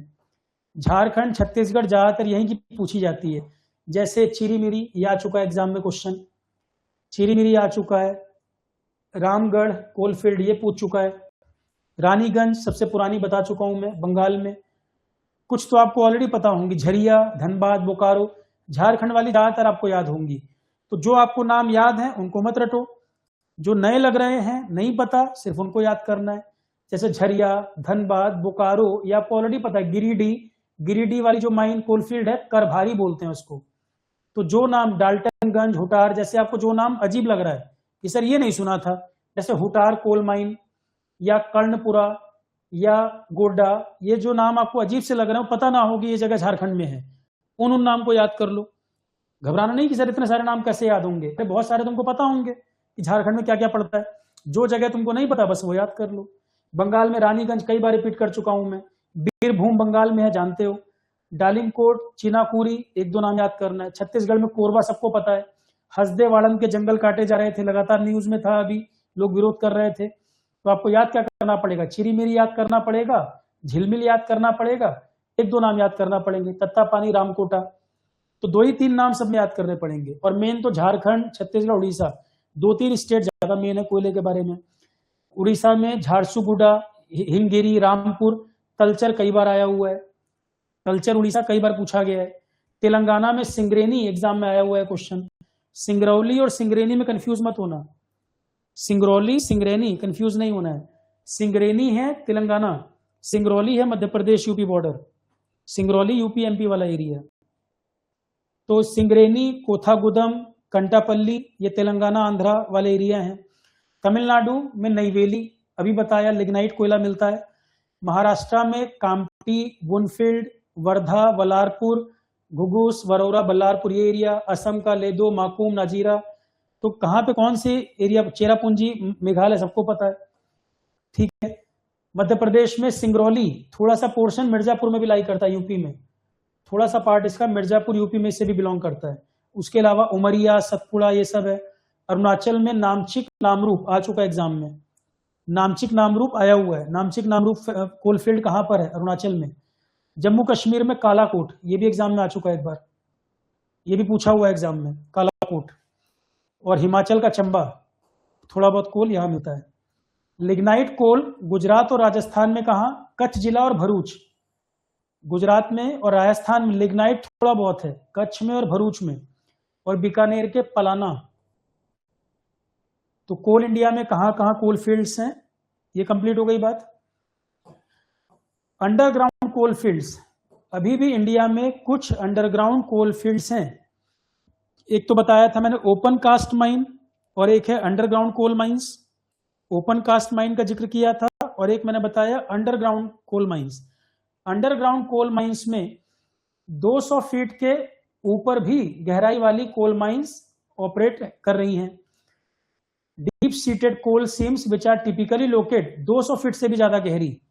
अंडरग्राउंड कोल माइन में सबसे बड़ी कोल माइन भारत में कौन सी है? अब अगर ये सवाल आ जाए, अगर अंडरग्राउंड कोल माइन की बात कर लें, भाई पहले मैंने गेवरा वगैरह पढ़ाई थी आपको, सबसे बड़ी कोल माइन में गेवरा पढ़ाई थी, open cast.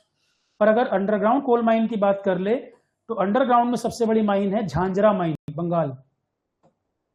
Underground coal mine की बात करें तो Jhanjra mine, Bengal, underground mine में सबसे बड़ी माइन है ये। और ओवरऑल बात कर रहे थे गेवरा माइन जो बताया था ओपन कास्ट है वो।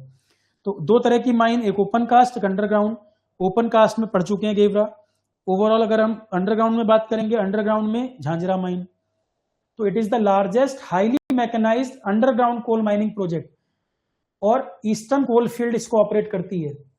ईस्टर्न कोल फील्ड के अंतर्गत आता है ये। इसकी गहराई 225 मीटर से भी ज्यादा है, जमीन की सतह से 225 मीटर गहरी है।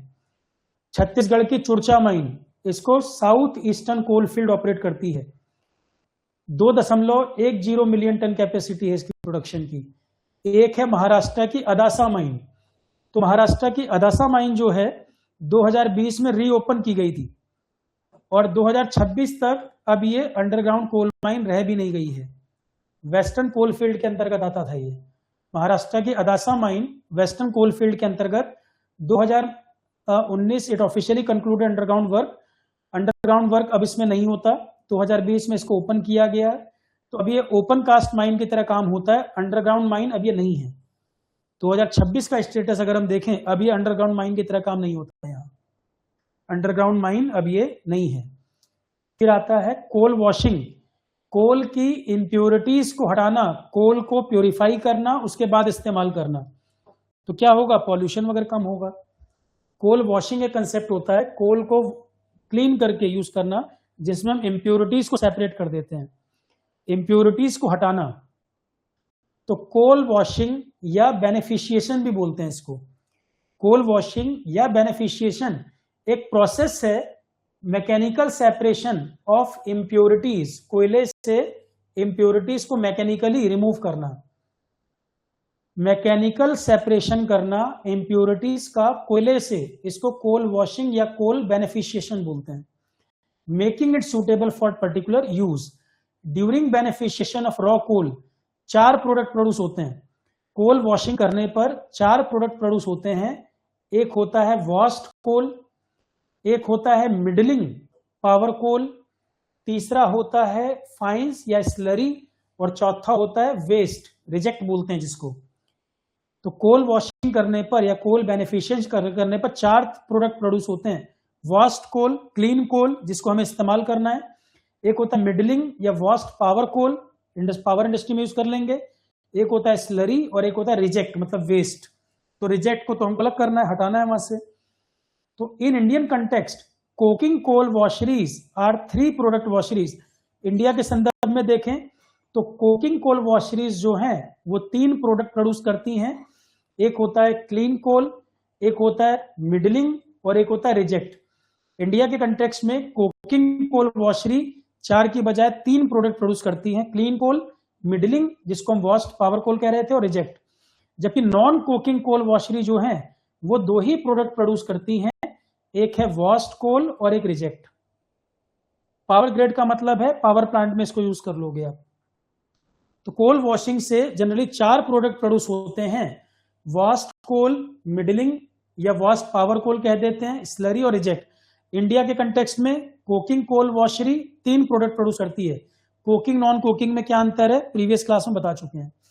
कोकिंग वाले में 3 चीजें, क्लीन कोल, मिडलिंग और रिजेक्ट। और नॉन कोकिंग वाले में जनरली 2 चीजें, वॉस्ट कोल पावर ग्रेड का और रिजेक्ट, ये 2 चीजें आएंगी। कोल में भी अलग अलग ग्रेड चलती हैं, G10 ग्रेड, G11 ग्रेड, एश कंटेंट उसमें कम होता है, और bulk of it may not be kind of washing with ash content. हर कोल की वॉशिंग भी नहीं की जाती, हर कोल वॉशिंग के लिए सुटेबल भी नहीं होता। तो कोल ऑफ G10 और G11 grade has lesser ash content and bulk of it may not be candidate for washing with ash content not exceeding 34%. However, coal of G12 or inferior grade will require washing. G12 और inferior grade का जो कोल है washing की जरूरत पड़ती है, जिससे उसका एनर्जी कंटेंट बढ़ जाए और एमिशन कम आए, पॉल्यूशन कम करे। G12 और inferior grade का कोयला अगर होता है वहां वॉशिंग करना चाहिए, जिससे उसका एनर्जी कंटेंट बढ़ जाए, ज्यादा एफिशिएंट हो जाए और पॉल्यूशन भी कम दे। क्या ये समझ पाए? G12 और उससे लोअर ग्रेड के जो कोल होंगे वहां कोल वॉशिंग करनी चाहिए, जिससे एनर्जी कंटेंट भी इंप्रूव कर जाए और पॉल्यूशन भी वो कम दे। इकोनॉमिक और एनवायरमेंटल इंपैक्ट कोल वॉशिंग के क्या होंगे भाई? बेनिफिट होंगे ना, बेनिफिट तो होंगे, पॉल्यूशन कम होगा, कोल की एफिशिएंसी बढ़ जाएगी जो पुअर ग्रेड कोल होगा। तो the coal beneficiation process result in improvement of coal, जिससे कोल की रिक्वायरमेंट, एक तो एफिशिएंसी बढ़ जाएगी, तो पावर जनरेशन में कोल आपको कम यूज करना पड़ेगा। एफिशिएंसी बढ़ जाएगी कोयले की, तो पावर जनरेशन में आपको कोल कम इस्तेमाल करना पड़ेगा। कोल ट्रांसपोर्टेशन कॉस्ट कम हो जाएगी, कोल हल्का भी हो जाएगा। इम्प्योरिटी रिमूव हो जाएंगी तो कोल हल्का हो जाएगा, ट्रांसपोर्टेशन कॉस्ट भी कम हो जाएगी। Washed coal transportation increase distance translation loading point washing. Coal washing yield operational benefit, power station के लिए फायदा होगा, बेटर फ्लेम स्टेबिलिटी होगी, ऑपरेशन मेंटेनेंस कॉस्ट कम आएगी, एश हैंडलिंग कॉस्ट कम आएगी, इन्वायरमेंटल पॉल्यूशन कम होगा। तो कोल वॉशिंग के क्या क्या फायदे होंगे भाई? फायदेमंद है तभी तो यूज कर रहे हैं, कोल की क्वालिटी को इंप्रूव कर रहे हैं, पॉल्यूशन वगैरह घट जाएगा उससे, इसीलिए यूज किया जा रहा है। Use of washed coal, better utilization capacity, railway wagon transportation, environment, वही सेम पॉइंट बार बार है। An analysis of the use of grade of coal for thermal power plant. Thermal power plant में जनरली हम यूज करते हैं primarily G7 से G14 grade, G11 highest consumption, G11 का सबसे ज्यादा कंजम्पशन। तो जो ग्रेड हम थर्मल पावर प्लांट में यूज करते हैं G7 से G14 रेंज हम लोग यूज करते हैं, उसमें भी सबसे ज्यादा G11 का इस्तेमाल होता है। अब इसके अलावा कोल में और कुछ नहीं बच रहा, जितने क्वेश्चन बन सकते थे अलग अलग देख लिया है हमने। देख लो पॉइंट समझ आ गया या नहीं? उत्तम ऐप, कोल इंडिया लिमिटेड ने एक ऐप तैयार कराया, उत्तम ऐप। इसका फुल फॉर्म इंपॉर्टेंट है, unlocking transparency by third party assessment of mined coal. कोयले की क्वालिटी कैसी है, अगर क्वालिटी सही नहीं है तो कस्टमर जो है वो कंप्लेंट डाल सके, उस कंप्लेंट का निस्तारण किया जा सके, सॉल्व किया जा सके। तो उत्तम ऐप के माध्यम से कोल की क्वालिटी जानना, कोई शिकायत करना, ये एक ऐप बनाया कोल इंडिया लिमिटेड ने, जिसमें कोल जो आ रहा है और कस्टमर के बीच कनेक्शन बन सके। एक ट्रांसपेरेंसी आ सके उसके लिए बनाया। तो Uttam app unlocking transparency by third party assessment of mined coal. तो इन 2018 उत्तम ऐप लॉन्च किया गया था कोल क्वालिटी मॉनिटरिंग के लिए। कैसी कोल क्वालिटी है उसके लिए। तो इन 2018 उत्तम ऐप लॉन्च किया गया था कोल क्वालिटी मॉनिटरिंग के लिए। मिनिस्ट्री ऑफ कोल और कोल इंडिया लिमिटेड इन्होंने डेवलप किया था उत्तम ऐप, जिसका उद्देश्य था नागरिकों को अवेयर करना, जागरूक करना कोल के जो कंज्यूमर्स हैं, जिससे वो क्वालिटी वगैरह चेक कर सकें जहां से भी जो कोयला आ रहा है, और जो शिकायत है शिकायत दर्ज कर सकें। इससे होगा क्या, अकाउंटेबिलिटी बढ़ेगी, ट्रांसपेरेंसी बढ़ेगी, इफेक्टिवनेस बढ़ेगा, एफिशिएंसी बढ़ेगी। It provide a platform for monitoring of sampling and coal dispatches. The app is design with an aim to make the citizen a stakeholder in the coal ecosystem. Uttam leveraging technology bidirectional channel between coal India limited और customer के बीच में connect है। Coal India limited और common citizen के बीच में connect है कि कोल क्वालिटी चेक भी कर सकें, कोई शिकायत है उसको रजिस्टर कर सके, वहां से वो लोग प्रॉब्लम को रिजॉल्व कर सकें। यही है, ठीक। यहां तक पूरी कथा समाप्त। अब कोल इंडिया लिमिटेड और कोल संबंधित जितनी जानकारी हो सकती थी यहां पर वो कहानी कंप्लीट हो गई। कुछ क्वेश्चंस वगैरह भी डाल दिए मैंने, देख लो फटाफट। पहले आप आंसर बताओ फिर हम बात करें। आप बताइए पहले क्या होगा। कोल सेक्टर को नेशनलाइज किया गया था इंदिरा गांधी के समय में। कोल ब्लॉक्स लॉटरी बेसिस पे एलोकेट किए जाते हैं। अभी तक इंडिया कोल इंपोर्ट करता था अपनी जरूरत पूरा करने के लिए, पर अब हम लोग कोल प्रोडक्शन में आत्मनिर्भर हो गए हैं। तीनों में से क्या सही क्या गलत, पहले आप आंसर करिए। भाई क्वेश्चन में तो पता लगेगा जो पढ़ाया अप्लाई कर पा रहे हो कि नहीं।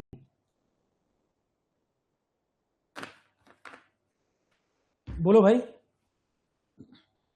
इंदिरा गांधी के समय में नेशनलाइज हुआ था 1970 के दशक में, ट्रू। लॉटरी बेसिस पे होता है क्या, गलत। ऑक्शन बेसिस पे, लॉटरी बेसिस पे नहीं, ऑक्शन बेसिस पे बिडिंग होती है। इंडिया अभी तक कोल इंपोर्ट करता था, अब आत्मनिर्भर हो गया, बकवास। मैंने बताया था हम बड़े प्रोड्यूसर हैं पर तब भी हमें और खरीदना पड़ता है। जैसे चाइना बड़ा प्रोड्यूसर है वो भी खरीदता है। हमारी जरूरत इतनी है जितना प्रोड्यूस करते हैं वो यूज कर लेते हैं, और बाहर से और मंगाना पड़ता है, डिमांड इतनी हमारे यहाँ। क्लियर है।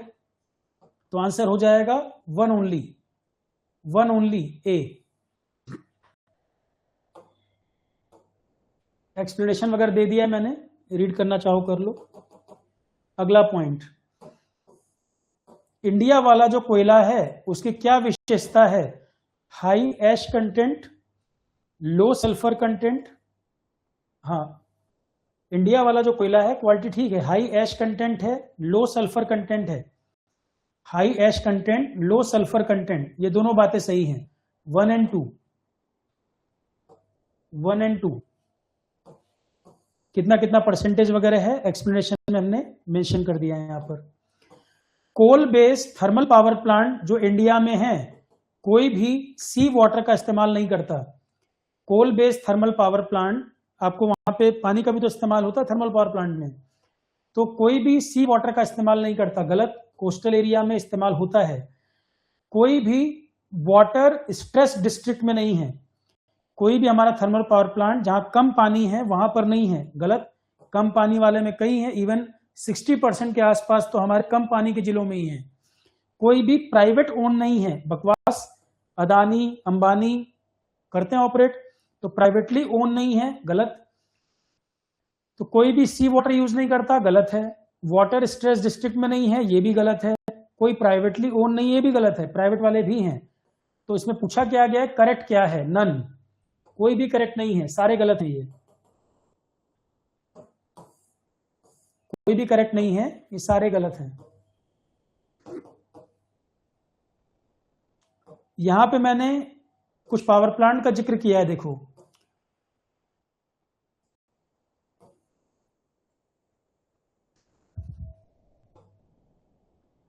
एक वर्ड होता है ultra mega power project, UMPP. Explanation देखो ध्यान से। यूएमपीपी 4000 मेगावाट या उससे ज्यादा कैपेसिटी का जो थर्मल पावर प्रोजेक्ट है यूएमपीपी कहते हैं। 4000 मेगावाट या उससे ऊपर का प्रोजेक्ट है उसे हम कहते हैं ultra mega power plant. Ultra mega power plant. तो कुछ साल पहले गवर्नमेंट ने 4 प्रोजेक्ट के लिए अप्रूवल दिया, 4 प्रोजेक्ट लगने थे अल्ट्रा मेगा पावर प्रोजेक्ट में, 4 लगने थे। उसमें से 2 प्रोजेक्ट ऑपरेशनल है अभी, एक है सासन और एक है मुंद्रा, और 2 अभी ऑपरेशनल नहीं है, कृष्णपट्टनम आंध्रा में और तिलैया झारखंड में। तो 4 ultra mega power project government के प्लान में तो 14-15 लगाने के हैं, 14-15 यूएमपीपी बनाएंगे, पर कितनों को प्रोजेक्ट अवार्ड किया गया है, कितने प्रोजेक्ट हैं जो शुरू होने के लिए गवर्नमेंट का अप्रूवल आया? 4। उसमें 2 ऑपरेशनल हैं, सासन और मुंद्रा। सासन और Mundra UMPP ultra mega power project. Ultra mega किसको कहते हैं?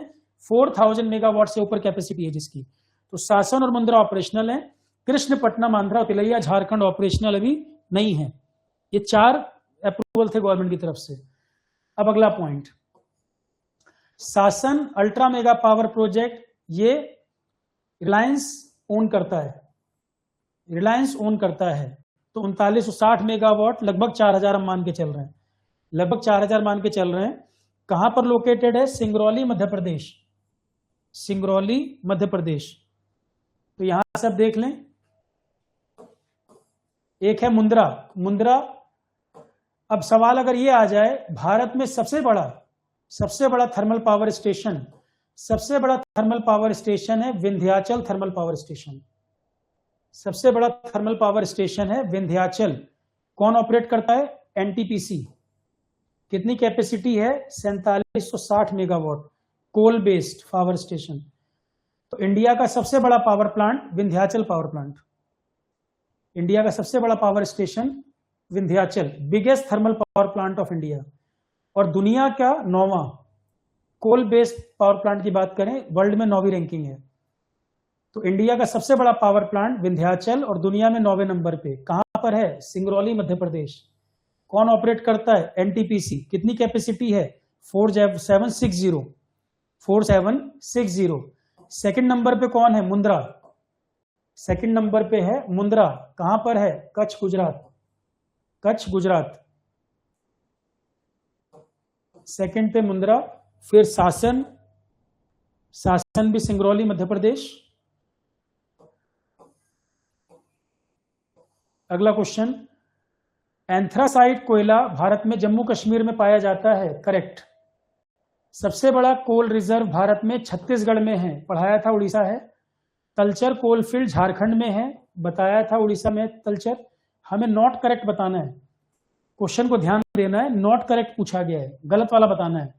तो एंथ्रासाइट कोल जम्मू कश्मीर में है, सबसे बड़ा कोल रिजर्व छत्तीसगढ़ में है, तलचर झारखंड। गलत, गलत। तो आंसर बी 2 और 3 दोनों गलत है। एंथ्रासाइट जम्मू कश्मीर में सही है, लद्दाख तो बाद में अलग किया गया है। जब ये क्वेश्चन आया था यूपीएससी में तब यही आंसर है। तो 2 और 3 जो है वो आंसर होगा। नॉट करेक्ट पूछा है, इनकरेक्ट वाला बताना है हमें। कोल ऐश जो होता है, कोल की जो राख होती है उसमें आर्सेनिक, लेड और मरकरी भी पाया जाता है। ट्रू। कोल वाले power plant sulphur oxide, nitrogen oxide release करते हैं। Yes. High ash content Indian coal में है। तीनों बातें सही हैं, तीनों बातें सही है। 1 2 3 ऑल करेक्ट।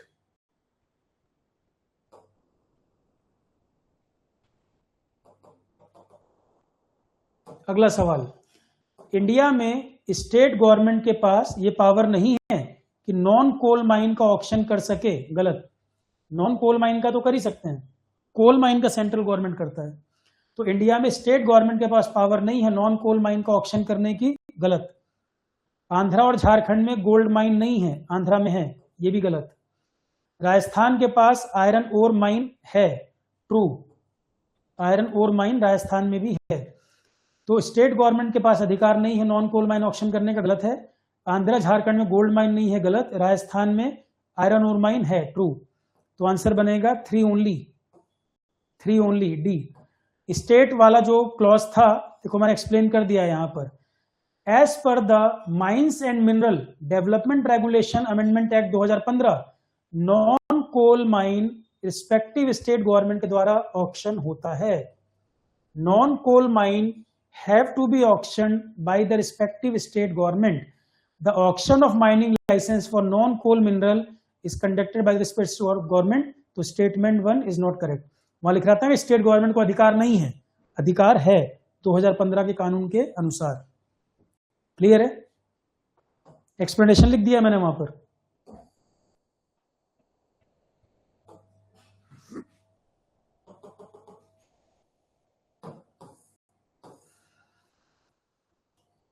कोल जलाने से इनमें से क्या क्या आएगा? CO2, SOx, NOx तीनों आएगा. ये क्वेश्चन एनवायरनमेंट भी कराया था हमने. CO2 भी आएगा, SOx भी आएगा, NOx भी आएगा. आज के लेक्चर में स्टार्टिंग में ही पढ़ाया है मैंने. कोल बर्न करोगे तो क्या क्या आएगा. इन्वायरमेंटल प्रोटेक्शन एजेंसी के हिसाब से सल्फर डाइऑक्साइड सबसे बड़ा सोर्स कौन है इसके एमिशन का? सल्फर डाइऑक्साइड के रिलीज होने का सबसे बड़ा source power plant. Power plant environment को सबसे ज्यादा नुकसान ही यही कर रहा है. मरकरी पॉल्यूशन के बारे में क्या बात सही है?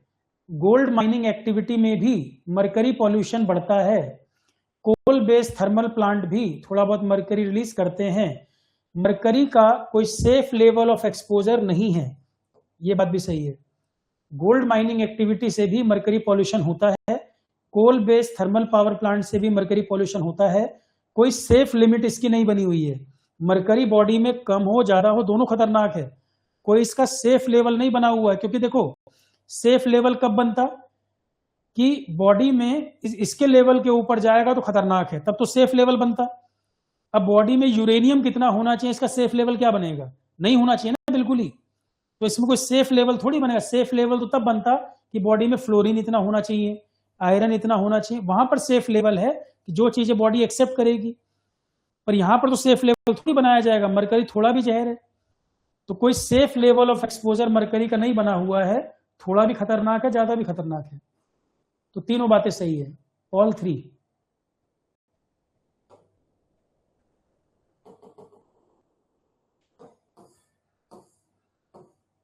स्टील इंडस्ट्री क्या क्या रिलीज करती है? स्टील इंडस्ट्री में भी कोयला जलाओगे हीटिंग के लिए तो सल्फर ऑक्साइड भी आएगा, NOx भी आएगा, CO भी आएगा, CO2 भी आएगा. चारों आएंगे. स्टील इंडस्ट्री में भी कोयला जलाओगे तो चारों चीज रिलीज होगी, चारों आएगा. कोल गैसिफिकेशन टेक्नोलॉजी, इनमें से क्या क्या प्रोड्यूस करने के लिए कोल गैसिफिकेशन टेक्नोलॉजी यूज कर सकते हैं? इथेनॉल भी बना सकते हैं, यूरिया भी बना सकते हैं. नाइट्रोग्लिसरीन नहीं होगा. यूपीएससी में आया था क्वेश्चन सिविल सर्विसेज में. इथेनॉल और यूरिया तो बताया मैंने अभी. नाइट्रोग्लिसरीन का जिक्र मैंने कहीं किया भी नहीं है. हालांकि ये टफ क्वेश्चन हो गया क्योंकि सारे केमिकल याद रखना मुश्किल है. अब ये जब एग्जाम में आया होगा तो बच्चों के लिए टफ क्वेश्चन है. इथेनॉल यूरिया तो समझ आया, टीचर ने पढ़ाया अभी बताया मैंने. नाइट्रोग्लिसरीन को कितने सारे केमिकल याद रख पाओ, ये मुश्किल है. ये हालांकि नहीं होता, ये दोनों प्रोड्यूस हो सकते हैं. कोल गैसिफिकेशन टेक्नोलॉजी की मदद से इथेनॉल और यूरिया प्रोड्यूस हो सकता है. यहां हमने इसका डिटेल भी बता दिया है. एक एक ऑप्शन का डिटेल भी बता दिया कैसे प्रोड्यूस होगा. ठीक है, तो एक्सप्लेनेशन जरूर पढ़ लेना क्योंकि मैंने जानबूझ के डिटेल एक्सप्लेनेशन दिया है कि उससे पूरी कहानी क्लियर हो जाए, थोड़ा इंफॉर्मेशन और बढ़ जाए. जहां से कोयला निकालते हैं वहां से मीथेन भी निकलती है. तो coal bed methane pure methane gas है, जबकि शेल गैस प्रोपेन ब्यूटेन होती है. ये एनवायरनमेंट का क्वेश्चन है, वहां पढ़ा रखा है मैंने. एनवायरनमेंट में कोल बेड मीथेन बताया हुआ है.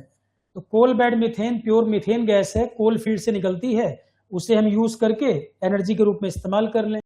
शेल गैस जो होता है वो प्रोपेन ब्यूटेन ओनली होता है, गलत. ये भी मेनली मीथेन होता है. शेल गैस भी मेनली मीथेन.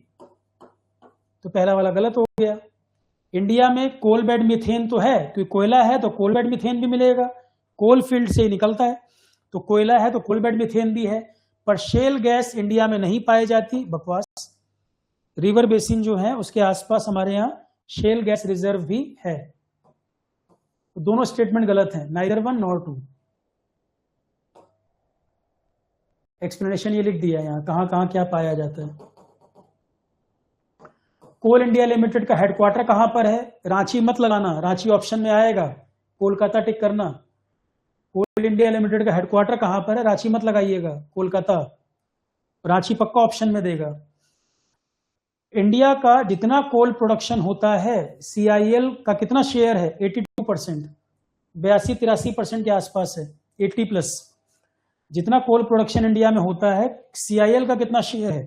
82-83% के आसपास। ठीक है, चलो सारी कथा समाप्त। तो कोल रिलेटेड जो इन्फॉर्मेशन है वो यहां पर कंप्लीट हो गई बात। दो PDF के 2 पार्ट हैं, पार्ट 1 पार्ट 2, लेक्चर भी कंप्लीट। अब हमें कोल इंडिया के लिए क्या करना है? टेस्ट सीरीज आपकी कंप्लीट हो गई, CTQ concept through question technical में भी काफी कराए गए, वो भी हुआ। GS के भी क्वेश्चन प्रैक्टिस आपके फोल्डर में देखना कुछ पड़े हुए हैं। अब हमें क्या करना है?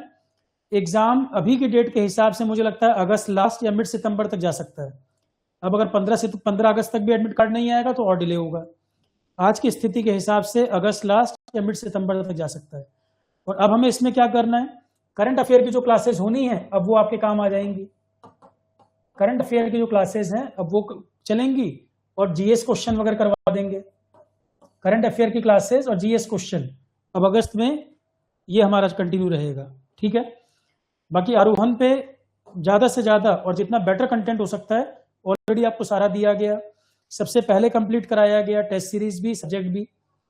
अब इससे बेटर मुझे नहीं लगता कोई करा रहा होगा। सब कुछ बना बनाया कंटेंट मिल रहा है इसमें। GS वाला मैंने ही बना के दिया, तो अभी आपको यहाँ दिक्कत नहीं आएगी, बस कंप्लीट कैसे करोगे। और यहाँ वहाँ सोशल मीडिया के चक्कर में मत पड़ो। 2 को एडमिट कार्ड आएगा, 9 को पे, सब बकवासबाजी है। कोई कह रहा है हमारे चाचा डायरेक्टर उन्होंने बताया है, 3 डेट निकल चुकी तब से। कोई कह रहा जुलाई 22 के बाद होना है, कोई 29 बता रहा, सब डेट निकल गई। अब किसी के चाचा मामा नहीं याद आ रहे। चुपचाप पढ़ाई कर लो, मत चक्कर में पड़ो। इतना डिस्ट्रैक्शन है कि कुछ लोगों का काम ही है ये बच्चों को डिस्ट्रैक्ट करना। सिर्फ पढ़ाई पे फोकस करिए और जो पढ़ रहे हो सारे एग्जाम में काम आना है। अब कोई किसी का क्वेश्चन कोई डाउट हो तो बताइए। और यूट्यूब वगैरह में ऑलरेडी मैंने कुछ लेक्चर दे दिए हैं, अब हर चीज डिमांड मत करिए यूट्यूब पे। ऑलरेडी आरोहण के एंड से जितना हो सकता है यूट्यूब पे दे दिया, अब और ज्यादा डिमांड मत करिए। सब कुछ यूट्यूब पे कराएंगे तो फिर आरोहण का कोई पर्पस नहीं बचता। प्रॉपर तरीके से सिस्टमेटिक सब कुछ करना है तो बेटर है बैच कोर्स। डिस्क्रिप्शन में लिंक वगैरह बैच के सब ऑलरेडी पड़े रहते हैं। अब हर चीज मत एक्सपेक्ट करिए। एक बच्चा कह दे कोऑपरेटिव पूरा प्रोवाइड करिए, एक कह दे कोल इंडिया करिए, एक कह दे ES पूरा डाल दीजिए। तो जो डिमांड कर रहा है उसको तो लग रहा है खाली मैं डिमांड कर रहा हूं, और अगर 10 लोग 10 डिमांड करेंगे तो सारे ही कंटेंट पड़ जाएगा, फिर बचा ही क्या। तो ये भी सोचें खाली मैं ही डिमांड नहीं कर रहा हूं, और भी लोग कुछ ना कुछ डिमांड कर रहे हैं, और अपने एंड से जो हो सकता है बेस्ट पॉसिबल कर ही दिया जाता है। ठीक है क्लास, अब कोई किसी का डाउट हो कमेंट सेक्शन में पूछ लीजिएगा। Thank you all of you, good night. अब क्लासेज आपकी करंट अफेयर वगैरह कंटिन्यू होंगी। करंट अफेयर सारा यूट्यूब पर नहीं जाएगा, मैं पहले ही बोल रहा हूँ। ठीक है, ऑलरेडी अभी परसों क्लास हुई है, फिर अभी क्लासेस होनी है। GS क्वेश्चन होने, हर चीज यूट्यूब पे एक्सपेक्ट मत करिए। मिनिमम प्राइस अवेलेबल बैच हैं, लिंक पड़े हुए डिस्क्रिप्शन में, जो करना चाहे कर सकता है। टेक्निकल क्वेश्चन प्रैक्टिस भी अपने एंड से कितना करा दिया गया है, जिसकी फीस भी नहीं ली गई। तो डिमांड उतना ही करें जो पॉसिबल भी हो पूरा कर पाना। मले आप ऐप पे पूछ लीजिए, गेट ESC क्या नहीं रहे, अलग से पूछ लीजिए मले क्लास